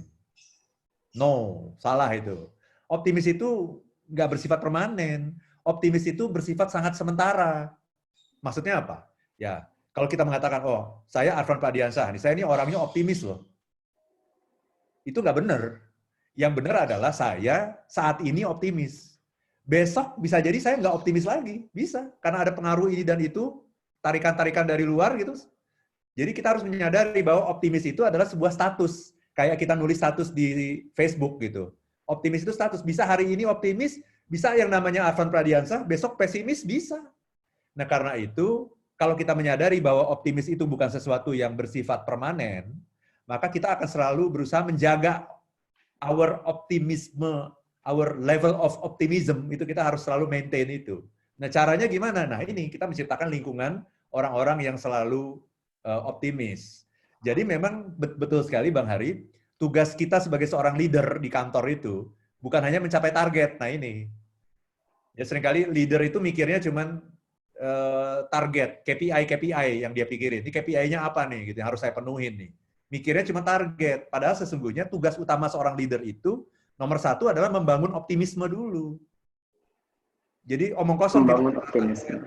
Kalau Anda belum bisa membangun optimisme di level karyawan kita semua ini, tim kita belum optimis semua, terus kemudian kita udah ngomong bagaimana cara mencapai target, Anda sudah lompat itu. Yang menjadi tugas seorang pemimpin adalah installing optimism. Menginstall optimisme dalam pikiran setiap orang. Nah, itu tugas setiap pemimpin. Baru setelah optimisme itu install di kepala kita masing-masing, baru kita bicara mengenai how to achieve our target, gitu. Gimana caranya mencapai target-target perusahaan. Gitu. Oke, baik, menarik. Jadi untuk mencapai sebuah objektif atau sebuah tujuan dalam sebuah kelompok tentu diperlukan optimisme yang kolektif. Tadi dibangun melalui trust, dan tugas seorang pemimpin itu adalah membangun trust itu dengan memberikan itu ya tadi ya optimisme itu ya. Yes, betul sekali. Baik, Bang Arfan. Nah, masih ada yang minta untuk kesempatan bertanya pada Bang Arfan, tapi sebelumnya kayaknya saya kelupaan satu hal nih tadi. Ya, kelupaan satu hal, karena saya khawatir kita harus selesai 11.30, saya coba manage waktu, agak buru-buru tadi, mohon maaf agak dipotong-potong dikit, tapi waktu kita luang sampai jam 12. Nah, tadi menyambung pertanyaan Kak TJ nih, Bang Arfan. Ada pertanyaan kedua dari Kak TJ bahwa kalau kita sudah memberi tapi tidak tenang, itu kenapa? Nah, Pak Arfan sudah menjawab yang pertama itu, tadi dikatakan, pertama adalah tidak ikhlas, kurang ikhlas. Nah, tadi Kak Lia mengingatkan, Bang Arfan baru bilang yang pertama, yang keduanya belum disebut nih katanya Bang Arfan. Nah, jadi, sorry kalau tadi kepotong. Jadi yang kedua apa nih selanjutnya? Mbak Lia ya? Mbak Lia, betul. Nomor satu, kenapa kita tidak tenang? Nomor satu, kurang ikhlas. Nomor dua, kurang iman. Kurang percaya gitu. Kalau kita percaya, orang yang percaya itu adalah orang yang tenang. Gitu. Kalau saya percaya bahwa Tuhan akan bantu saya, maka saya akan tenang. Tapi kalau saya sudah menunggu-nunggu sekian lama, kok belum ada kabar baik juga gitu. Tapi saya percaya gitu. Saya akan tetap tenang gitu. Tapi ketika saya mulai tidak tenang, itu menunjukkan kepercayaan saya agak kurang mantep gitu. Yakin sampai pada level hakul yakin gitu. Gitu misalnya ada orang minjem uang sama saya gitu. Kok dia belum balikin juga ya? Gitu ya. Kan ini janjinya cuma sebulan, nanti pas gajian balikin gitu. Kok belum dibalikin juga ya? Kalau saya mulai merasa tidak tenang, berarti kan saya nggak percaya kan sama dia kan? Tapi kalau saya percaya sama dia, saya percaya oh ini orang track record-nya bagus nih. Selama ini belum pernah melakukan hal-hal yang melanggar kepercayaan, melanggar trust ya. Maka saya percaya dia pasti akan bayar utang kok. Dia pasti akan bayar utang gitu. Dia janji bulan ini belum, ya udah saya tunggu saja gitu. Ya, tapi saya yakin dia pasti akan bayar. Nah, itu namanya itu akan memberikan ketenangan kan. Kalau saya udah mulai nggak tenang, wah, kok dia belum bayar juga ya? Dia kan udah janji nih, ini udah tanggal berapa nih? Udah tanggal 28 nih. Janjinya kan akhir bulan. Akhir bulan kan masih sampai tanggal 31 gitu. Jadi ketika Anda tidak tenang, itu menunjukkan Anda kurang percaya. Kurang percaya berarti kurang beriman. Itu, Mbak Lia. Jadi kurang beriman, kurang iman. Betul. Jadi kuncinya dua ya untuk ketenangan hati itu adalah ikhlas dan iman katanya ya Mbak Lia dan teman-teman sekalian. Baik, semakin menarik, semakin banyak juga yang ingin ngobrol langsung dengan Bang Arfan. Sudah ada satu orang yang sudah meminta slot waktunya. Kebetulan senior saya juga di kampus, Kang Dedi Nurfalak. Nah, silakan Kang Dedi disampaikan langsung ke Bang Arfan.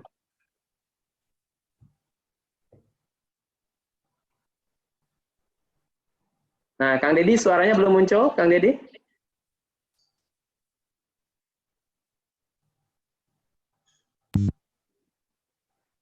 Ya, masih belum muncul.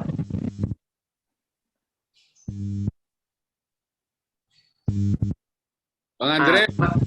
Ya, atau Kang Dedi kalau begitu bisa di chat saja pertanyaannya, nanti saya bantu bacakan, ya. Bang Andre. Yes, oh Bang Hari mau bicara, silakan Bang Hari. Bang Andre. Mas Joko itu. Oh Mas Joko, wah apa kabar Pak Joko? Ya baik. Silakan Mas Joko. Suara saya kedengaran nggak nih Bang Arfan? Kedengaran jelas Mas. Terlalu kedengaran malah Mas. Ya, saya tadi selamat semuanya ya.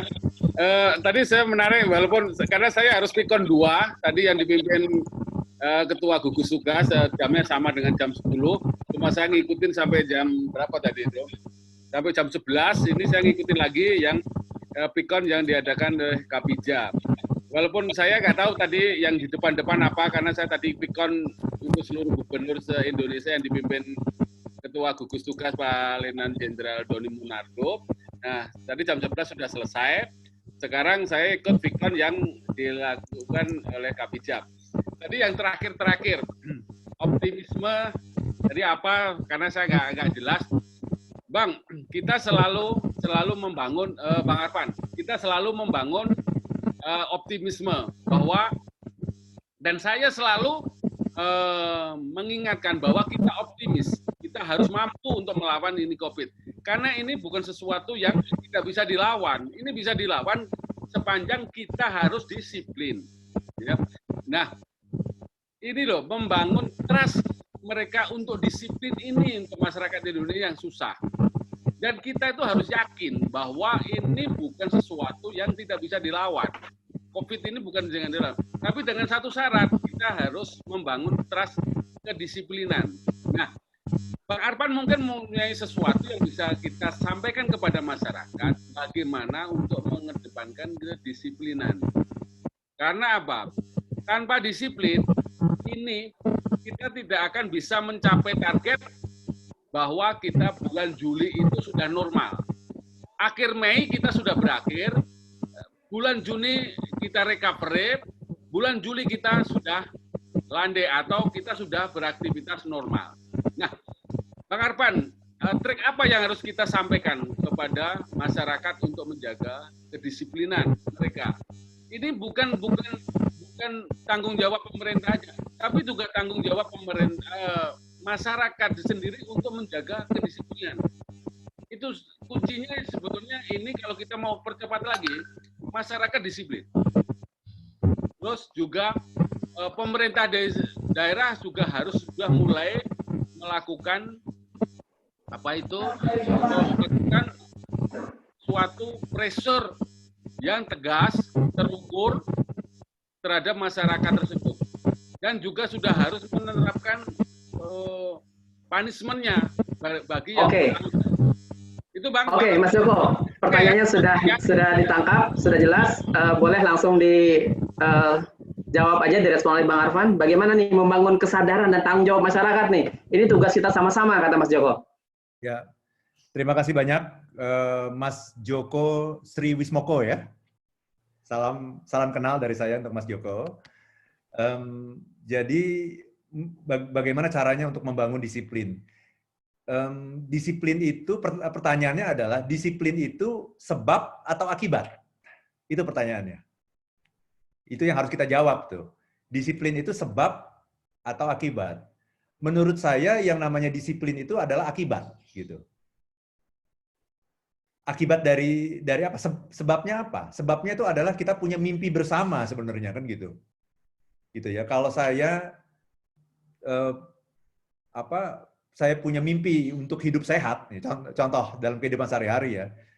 Apa sih yang membuat orang itu bisa olahraga tiap hari gitu? Ya, secara disiplin gitu. Karena saya punya mimpi, saya ingin hidup sehat gitu. Dan mimpi itu begitu ada sebuah istilahnya ada sebuah passion yang kuat, ada sebuah eagerness gitu ya.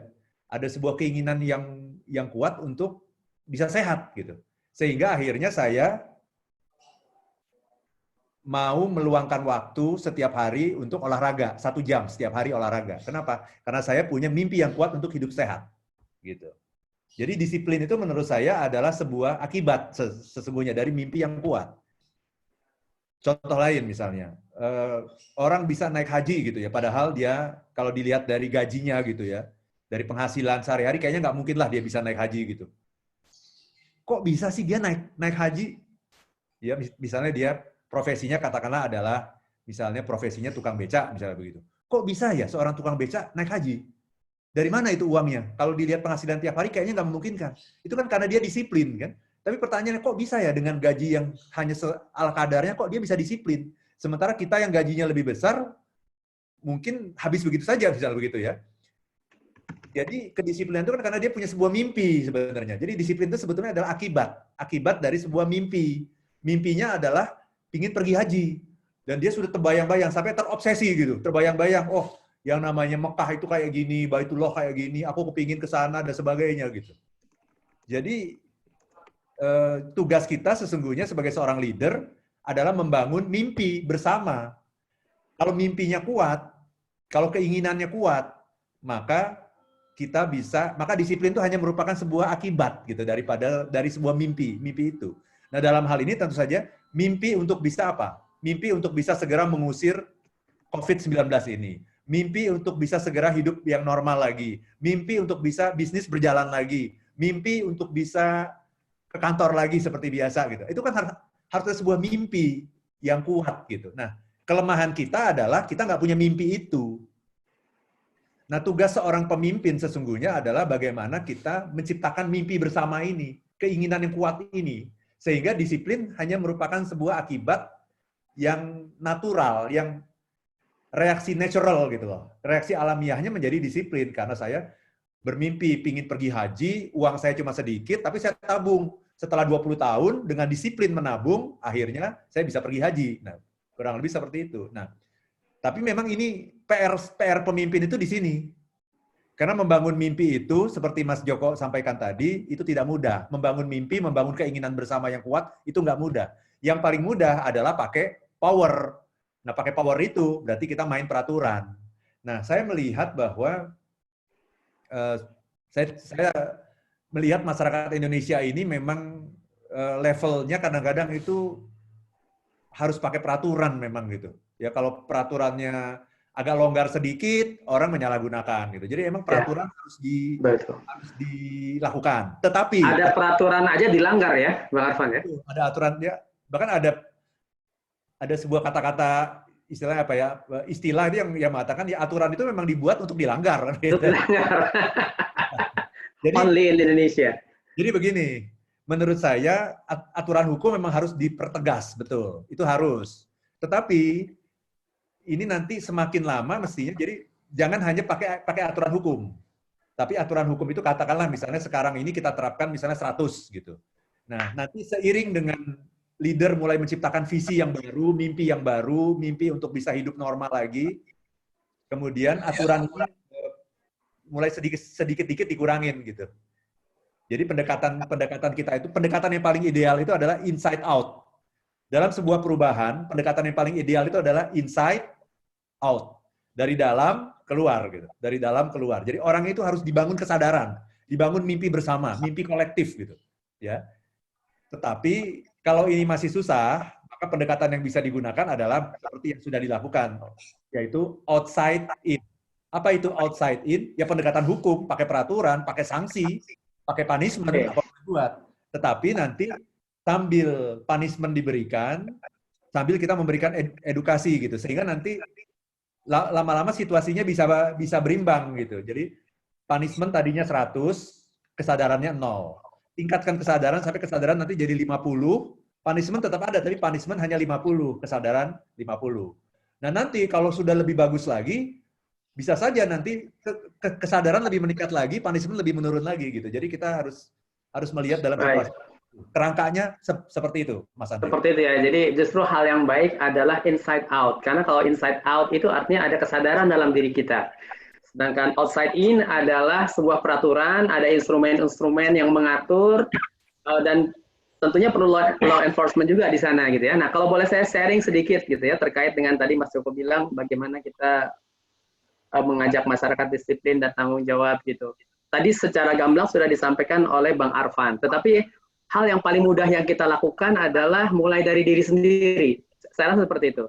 Mulai dari diri sendiri, mungkin kita bisa menginfluence lingkungan terkecil kita, sehingga lambat laun lingkungannya yang besar semakin terinfluence juga untuk apa yang kita lakukan. Karena saya punya satu favorit quotes dari Leo Tolstoy. Nah, Tolstoy itu mengatakan, many people, everybody dreams to change the world, but they forget to change himself. Nah, itu kalimat itu saya suka sekali, saya yakini sekali, sehingga dalam setiap apapun juga saya selalu memulai dari diri sendiri, gitu ya. Jangan bermimpi mengubah dunia, jangan bermimpi mengubah keadaan kalau kita belum mampu mengubah diri kita sendiri, memulai dari diri kita. Kalau boleh saya tambahkan sebagai moderator sedikit seperti itu ya, Bang Arfan. Nah, selanjutnya nih, nah gimana Bang Arfan? Gitu ya. Bagaimana? Mulailah dari diri sendiri, ibda binafsik. Betul, mulai dari sendiri. Baik. Role model. Ada satu topik yang menarik nih. Kang Deddy udah chat ke saya dan sangat menarik. Kita coba dulu apakah Kang Deddy bisa muncul suaranya. Kalau enggak nanti coba saya bacakan. Silakan Kang Deddy Nurfalak. Nah, kedengaran sekarang, Bang. Oke, terima kasih. Abang dan kakak yang saya hormati, Bang Arfan juga. Terima kasih atas kesempatan yang diberikan kepada Bang Andre sebagai moderator. Saya ingin bicara dua hal. Yang pertama yang terkait dengan pendapat dari Bang Arfan ya, tentang bagaimana melibatkan Tuhan dalam kondisi seperti saat ini. Secara spesifik, saya ingin ambil contoh katakanlah Jepang dan Korea. Pemahaman awam saya, mereka kan sebagai sebuah nation, itu kan relatif ya, relatif tidak terlalu mempunyai ruang tentang keberadaan Tuhan. Segala sesuatu itu harus direncanakan, dikerjakan, dihitung berdasarkan logika dan akal sehat. Nah, faktanya gitu, kalau misalnya kita boleh belajar dari keberhasilan Jepang dan Korea, mereka relatif mampu lebih cepat menyelesaikan permasalahan COVID-19 ini. Sementara di sisi yang lain, secara sosiologis, antropologis, Indonesia kan ini negara yang katakanlah berketuhanan gitu kan. Nah, tetapi ternyata ceritanya menjadi berbeda. Jepang dan Korea bisa cepat, tetapi Indonesia katakanlah masih memiliki PR besar hingga saat ini. Saya ingin mengomentari itu dulu, nanti Bang Arfan yang akan menjelaskannya lebih lanjut. Namun, yang kedua, saya ingin mencoba mengomentari pertanyaan dari Kak TJ dan Kak Lia. Kenapa kita udah sering memberi, tetapi sudah sering berdoa, tetapi katakanlah masih belum muncul rasa bahagia itu? Understanding saya, seperti yang juga sudah disampaikan oleh Bang Arfan, adalah bahwa ketika kita berdoa kepada Tuhan Yang Maha Esa, itu alternatifnya kan ada kemungkinan 3 katanya. Yang pertama, itu memang dikabulkan persis seperti apa yang diminta. Kemudian yang kedua, akan diganti dengan yang lebih baik, bahkan yang tidak bisa kita pikirkan sebelumnya. Nah, yang ketiga itu akan dikabulkan ketika sudah sampai di alam akhirat. Nah, dengan 3 pemahaman seperti itu, tentu kita tidak boleh lelah untuk terus-menerus berdoa setiap hari untuk keperluan apapun. Kenapa? Karena kita tinggal mengkalkulasi gitu ya. Ini akan masuk ke pos dijawab hari ini dan sesuai persis permintaannya, atau ternyata tidak dikabulkan yang itu, tapi diganti dengan yang lebih baik, yang lebih besar, yang lebih sesuai dengan kebutuhan kita. Atau yang ketiga, ini pasti dikabulkan, tapi dikabulkannya nanti gitu. Kira-kira itu sih. Jadi dalam diskusi kali ini saya ingin menambahkan ketika kita sudah berdoa, tetapi kok nggak dikabul-kabulkan. Karena kan ketika sesuatu dikabulkan, itu kan sebagai kompensasi yang akan menimbulkan rasa bahagia. Nah, tinggal sekarang setelah kita pahami bahwa kemungkinannya ada di 3 klasifikasi itu, berarti tinggal kita rela untuk menunda rasa bahagianya itu nanti gitu loh. Kira-kira itu. Terima kasih Pak Moderator. Baik, Kang Fala, menarik nih, Bang Arfan. Ya. Jepang, Korea tidak melibatkan Tuhan, tapi mereka bisa mengatasi pandemik ini dengan cukup cepat. Nah, gimana nih, Bang Arfan? Ya, terima kasih. Jadi, kalau kita tanya sama orang Jepang ya, agamanya apa gitu. Orang Jepang tuh paling bingung kalau ditanya agamanya apa gitu ya. Paling bingung gitu mereka itu. Kalau ditanya agamanya apa tuh bingung gitu. Bahkan mereka enggak, kan bayangan kita mungkin mereka menjawab agamanya Buddha gitu atau Shinto gitu ya. Itu pun nggak keluar dari mulut mereka gitu. Agamanya apa? Bingung gitu. Tapi yang menarik adalah mereka itu bukan bangsa yang religius gitu ya. Tetapi apakah mereka percaya pada Tuhan? Saya yakin mereka percaya kepada Tuhan, walaupun tidak dalam bentuk agama gitu, tidak dalam bentuk syariah. Yang namanya agama itu kan syariah ya. Tapi mereka percaya kepada Tuhan gitu, dan mereka percaya pada hukum-hukum Tuhan. Karena yang bermain dalam kehidupan mereka adalah hukum Tuhan. Apa itu hukum Tuhan? Hukum fisika misalnya, ya, hukum ekonomi, hukum yang namanya trust, hukum kepercayaan. Itu kan hukum-hukum Allah sebetulnya. Itu kan sunatullah, Allah, hukum alam. Jadi mereka tuh selalu menjalankan itu, hukum-hukum Tuhan. Siapa yang berusaha dengan keras, ya berjuang dengan keras, berjuang dengan sekuat tenaga, dia akan mendapatkan hasilnya. Mereka percaya itu. Mereka percaya itu. Siapa yang menjaga kepercayaan dengan orang, nggak bohong, selalu menghormati orang, tidak mencuri, tidak korupsi, dia akan hidupnya akan sukses, hidupnya akan senang, hidupnya akan tenang, akan bahagia. Mereka percaya itu. Jadi mereka percaya pada hukum-hukum Tuhan sesungguhnya gitu. Sehingga, dan hukum Tuhan itu kan sudah diatur oleh Tuhan sendiri kan, yang sudah mengatur bahwa kalau kamu bekerja keras, ya kamu akan mendapatkan hasilnya. Gitu. Kalau kamu jaga kepercayaan sama orang, nggak bohong, nggak ingkar janji, menjaga integritas, nggak korupsi, ya tingkat kepercayaan orang kepada kamu ya akan tinggi gitu. Ya itu yang mereka lakukan gitu, dan sehingga akhirnya membuahkan kesuksesan. Nah, Indonesia ini adalah bangsa yang sangat religius, tetapi menurut saya kurang spiritual. Nah, ini kita harus bisa membedakan. Seringkali kita nggak bisa membedakan mana religius, mana spiritual. Nah, saya ingin memberikan gambaran begini. Religius itu adalah ketika kita melakukan tata cara keagamaan, gitu ya. Ketika kita melakukan ibadah, rutinitas keagamaan, kita sholat, itu religius. Saya sholat 5 waktu terus kok, itu religius. Saya puasa kok, itu religius namanya. Tapi belum tentu spiritual. Karena banyak loh orang yang misalnya puasa ya, puasa tapi sebetulnya tujuannya bukan ingin mendapatkan ridho Allah, bukan, tapi puasa supaya ini lumayan nih ada bulan puasa nih, bisa nurunin berat badan nih gitu. Gitu dia. Sekalian diet ya. Diet nih sebenarnya gitu ya. Daripada harus ini di bulan lain repot gitu. Jadi itu orang yang menjalankan tata cara keagamaan adalah orang yang religius. Tapi orang yang percaya pada hukum-hukum Tuhan dan melakukan kebaikan setiap hari itu adalah orang yang spiritual gitu. Jadi spiritual itu kalau saya gambarkan dengan dua lingkaran, bayangkan teman-teman ada dua lingkaran ya kayak donat gitu ya teman-teman ya, kayak donat. Yang di luarnya itu lingkaran luarnya itu adalah namanya religiositas, itu lingkaran luar. Lingkaran dalamnya itu adalah yang namanya spiritualitas, itu lingkaran dalam. Inti dari spiritualitas itu apa? Cuma satu, cinta. Inti dari spiritualitas itu cinta.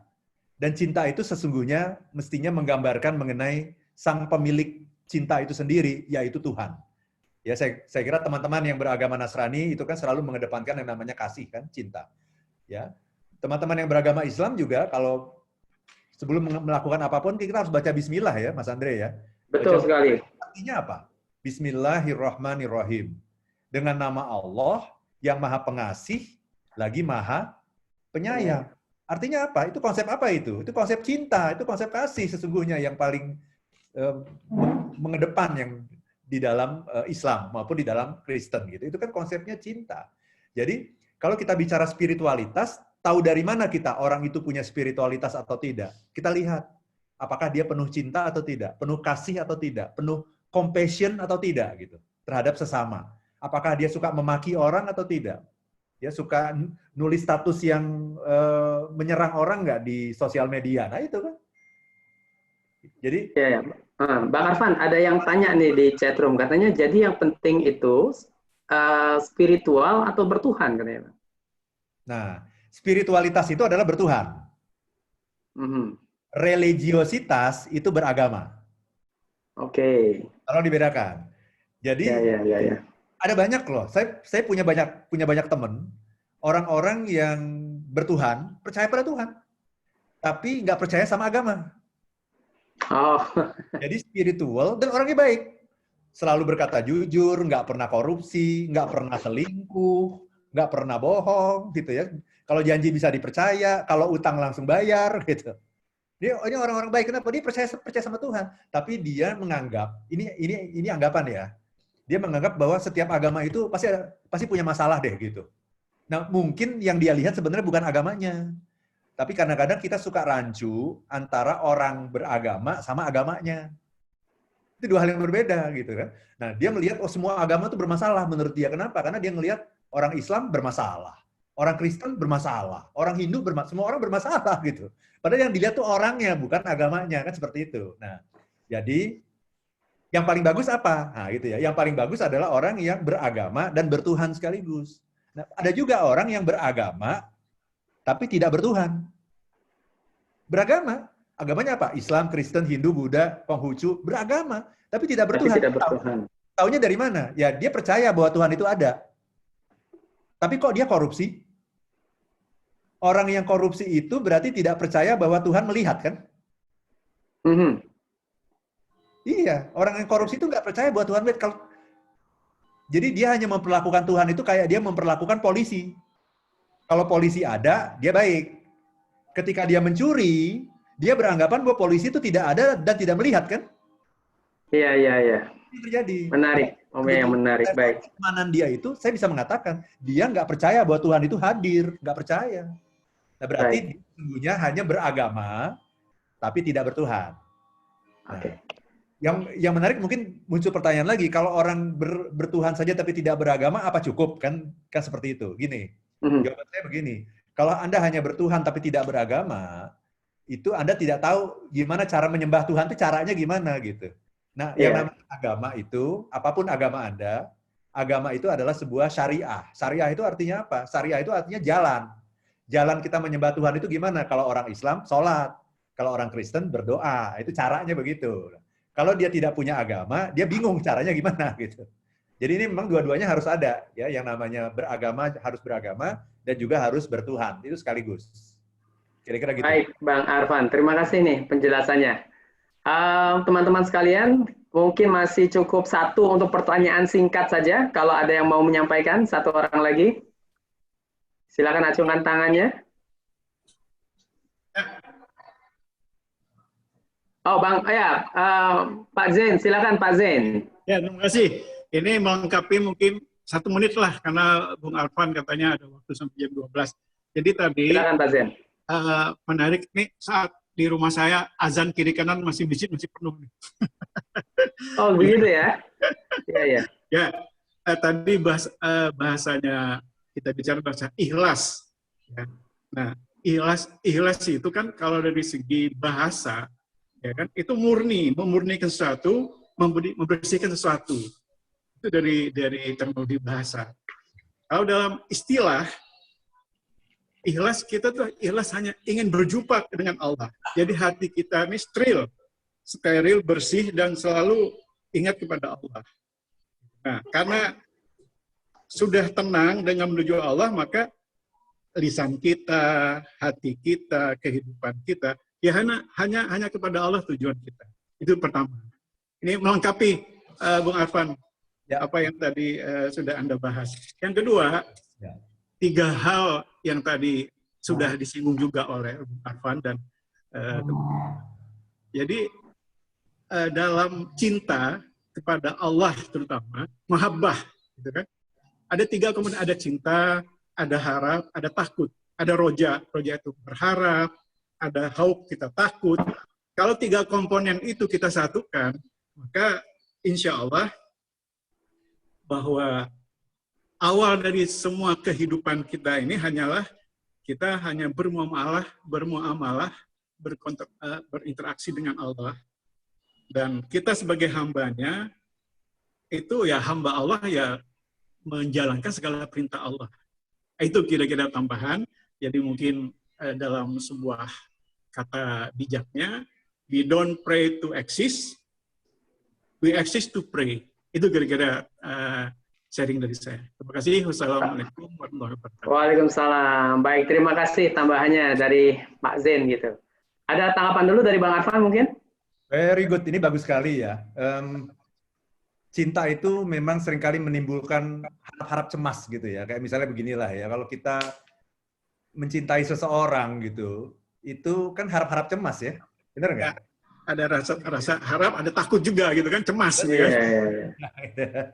Dan itu menunjukkan bahwa kita mencintai kan. Misalnya, kok anak saya belum pulang ya, udah jam segini ya. Aduh, ada harap-harap cemas gitu ya. Itu namanya, itu menunjukkan bahwa kita cinta. Itu saya setuju ya. Kemudian tadi betul sekali, setuju dengan Bang Zain juga, ikhlas. Ikhlas itu kalau menurut saya adalah melepaskan harapan-harapan kita gitu. Memurnikan.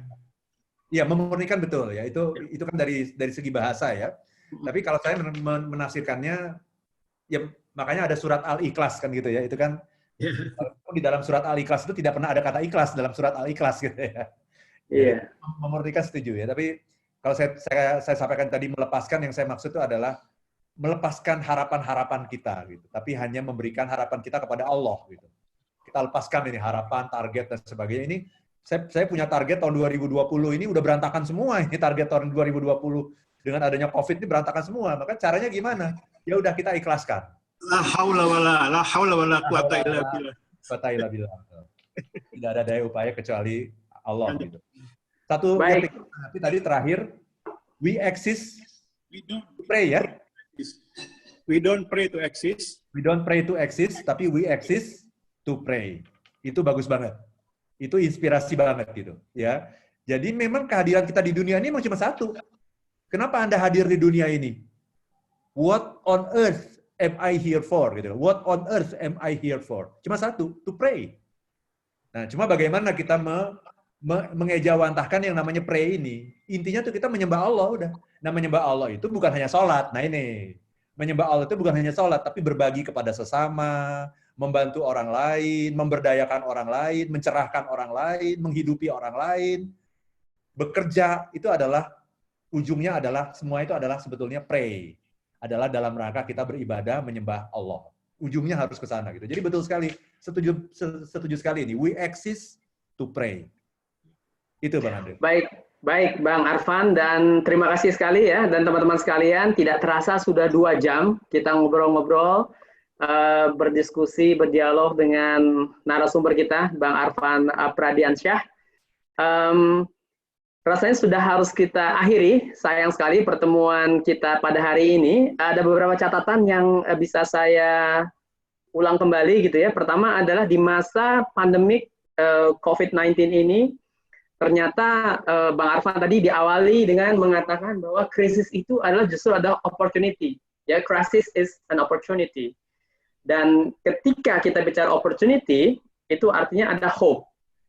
Ya, ada harapan. Dan harapan itu adalah satu-satunya sifat negatif yang muncul dari situasi, maaf, hope itu adalah satu-satunya sifat positif yang muncul dari situasi negatif. Karena pada umumnya satu-satunya emosi positif, Mas. Emosi positif ya. Yang lahir dari situasi negatif itu hope. Oke, ya. Hal positif yang lahir dari emosi dari situasi negatif. Begitu ya. Nah, dan untuk menghadapi kondisi seperti ini diperlukan optimisme dari kita semua. Bang Arfan juga sudah menjabarkan dengan baik, dengan cukup detail bahwa rumus dari optimisme adalah confidence dikali dengan hope. Dan apabila yang ingin kita bangun adalah sebuah optimisme kolektif, ditambah lagi dengan satu elemen yaitu trust, gitu ya, trust. Dan ketika kita bicara hope, tentunya Bang Arfan menyarankan kita semua untuk melibatkan keimanan, kepercayaan bahwa Tuhan itu ada, Tuhan itu hadir, dan Tuhan bisa menolong kita semua. Nah, mungkin itu yang bisa saya simpulkan sedikit dari pertemuan kita hari ini. Bang Arfan, sebelum kita akhiri dan sebelum saya serahkan kepada Pak Afdal selaku sekjen untuk menutup acara ini, mungkin ada kalimat penutup untuk sesi kita hari ini? Ya, luar biasa ini. Saya senang sekali didampingi oleh Bang Andre ya. Ini sudah kayak di TV aja gitu ya. Oh, aduh, bisa aja. Ya. Udah sekelas ini nih, sudah mendekati Najwa Shihab nih ya. Waduh, bisa aja deh Bang Arfan. Jadi terima kasih ya, saya senang sekali teman-teman ya, event-event seperti ini harus dipersering nih teman-teman semua ya, karena yang ingin saya katakan adalah optimisme itu bukan sesuatu yang permanen. Ini yang sangat penting nih kalimat saya ini. Optimisme bukan sesuatu yang permanen. Jadi kalau Anda merasa hari ini Anda optimis, oh ternyata setelah ikut sesi 2 jam ini kok optimis banget ya, alhamdulillah. Tapi yakinlah itu bukan sesuatu yang permanen. Artinya apa? Nggak ada orang yang bisa optimis terus. Bisa saja Anda hari ini optimis, dan besok Anda menjadi orang yang pesimis. Karena tantangan di luar juga sangat besar, teman-teman semua. Ya, tapi yang paling penting sesungguhnya adalah orang yang optimis itu adalah orang yang selalu optimis. Karena kalau Anda tidak pakai kata selalu, itu percuma. Gini, kalau Anda mengatakan, saya orang baik, banyak orang yang baik ketika orang lain baik sama dia juga baik. Gitu. Tapi yang menjadi tantangan adalah bagaimana selalu menjadi orang baik. Karena kalau Anda hanya jadi orang baik saja, itu nggak cukup. Saya baik. Kalau Mas Andre baik sama saya baik. Kalau Mas Andre nggak baik, ya saya nggak baik. Berarti saya bukan orang baik. Gitu ya. Oke. Sekali-sekali baik. Selalu menjadi orang baik. Selalu. Nah, sama dengan yang namanya optimis. Optimis itu adalah sebuah status saja. Sebuah status sementara. Anda hari ini optimis, besok bisa pesimis lagi. Karena itu tugas kita adalah bagaimana kita bisa terus-menerus menjaga optimisme kita ini. Nah, caranya gimana? Perbanyaklah berteman dengan orang-orang yang optimis. Salah satunya, supaya kita bisa saling menjaga gitu. Karena optimisme itu adalah sesuatu yang sangat sementara sifatnya gitu. Nah, supaya kita terus optimis, maka jangan lupa rumusnya, teman-teman semua ya. Confidence kali hope. Nah, itu percaya diri sama percaya Tuhan, menjaga optimisme pribadi. Optimisme kolektif, percaya diri, percaya Tuhan, percaya pada tim kita, percaya pada teman-teman kita. Itulah yang namanya trust. Nah, mudah-mudahan dengan rumus sederhana ini gampang diingat, mudah-mudahan gampang diterapkan gitu teman-teman semua. Ya, terima kasih banyak sekali lagi Bang Haka juga ya, Bang Afdal, terima kasih banyak juga ya yang sudah mempertemukan kita nih di hari yang luar biasa. Baik, ya, Bang Arfan Pradiansyah, motivator nasional, leadership and happiness, luar biasa sekali, bersedia bergabung dengan teman-teman Kapija. Terima kasih untuk waktunya, terima kasih untuk sharingnya, gitu ya. Biasa kita lihat beliau di radio, kita dengarkan beliau di jaringan radio Smart FM dan kita lihat di Kompas TV. Kali ini live khusus untuk teman-teman Kapija. Dan sebagai rasa terima kasih, saya mau undang Anda semua untuk nyalakan speakernya jangan di-mute, dan kita berikan tepuk tangan yang paling meriah untuk Bang Arfan Pradiansyah sebagai tanda terima kasih kita. Ayo teman-teman. Oke. Terima kasih. Semangat teman-teman ya. Terima kasih, Bang Arfan. Stay optimis. Stay happy. Untuk teman-teman Kapija, ini adalah sesi pertama. Kita nggak berhenti di sini. Nanti Mas Afdal akan sampaikan sesi-sesi menarik berikutnya di minggu-minggu depan. Dan untuk menutupi sesi ini, saya, Andre, selaku moderator, pamit. Dan mohon maaf apabila ada yang masih kurang-kurang. Biasa sesi pertama kan kita belajar dulu nih, cari bentuk-bentuk dulu nih. Tapi mudah-mudahan bisa sesuai dengan ekspektasi teman-teman semua. Terima kasih, Bang Afdal. Saya serahkan ke Bang Afdal. Terima kasih. Ya, kita sebelum ditutup, terima kasih banyak Bang Arfan. Kita foto dulu ya. Betul ya, oke. Perlu make up dulu nggak nih? Hitung ya. 1, 2, 3. 1, 2, 3. Sebentar, satu lagi. Kayaknya layarnya nggak penuh. Kelihatan nggak saya, Pak? Kelihatan. Oh ya. Ketutupan. Ya. 1, 2, 3. Ya. Terima kasih.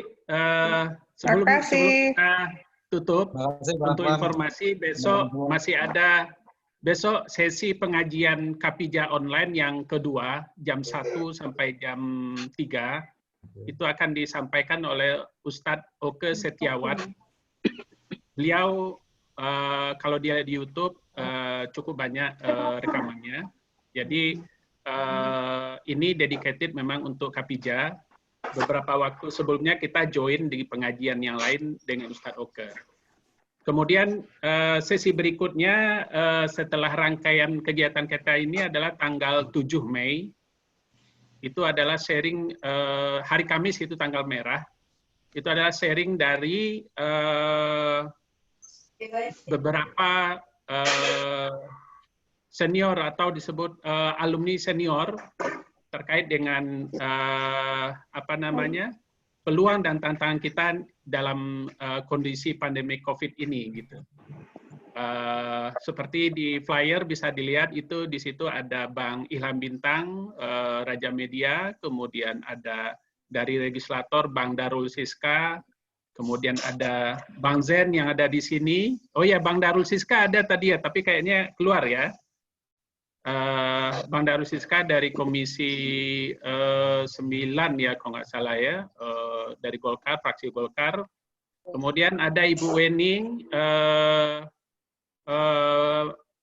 mantan Dubes Hongaria. Kemudian ada Bang Yan Hiksas, selesai itu ya. Dan sesi-sesi berikutnya secara kontinu akan kita informasikan per event. Saya rasa gitu aja dulu Bang Arfan, terutama terima kasih banyak untuk kesempatannya. Juga terima kasih untuk Ketum dan teman-teman semua. Tetap sehat, semoga bisa melalui pandemi COVID ini dengan sehat. Saya rasa begitu aja dulu. Jazakumullah khairan. Assalamualaikum warahmatullahi wabarakatuh. Ibadah puasa ya. Waalaikumsalam. Ya, sama-sama. Assalamualaikum. Terima kasih Bang Abdal dan semuanya.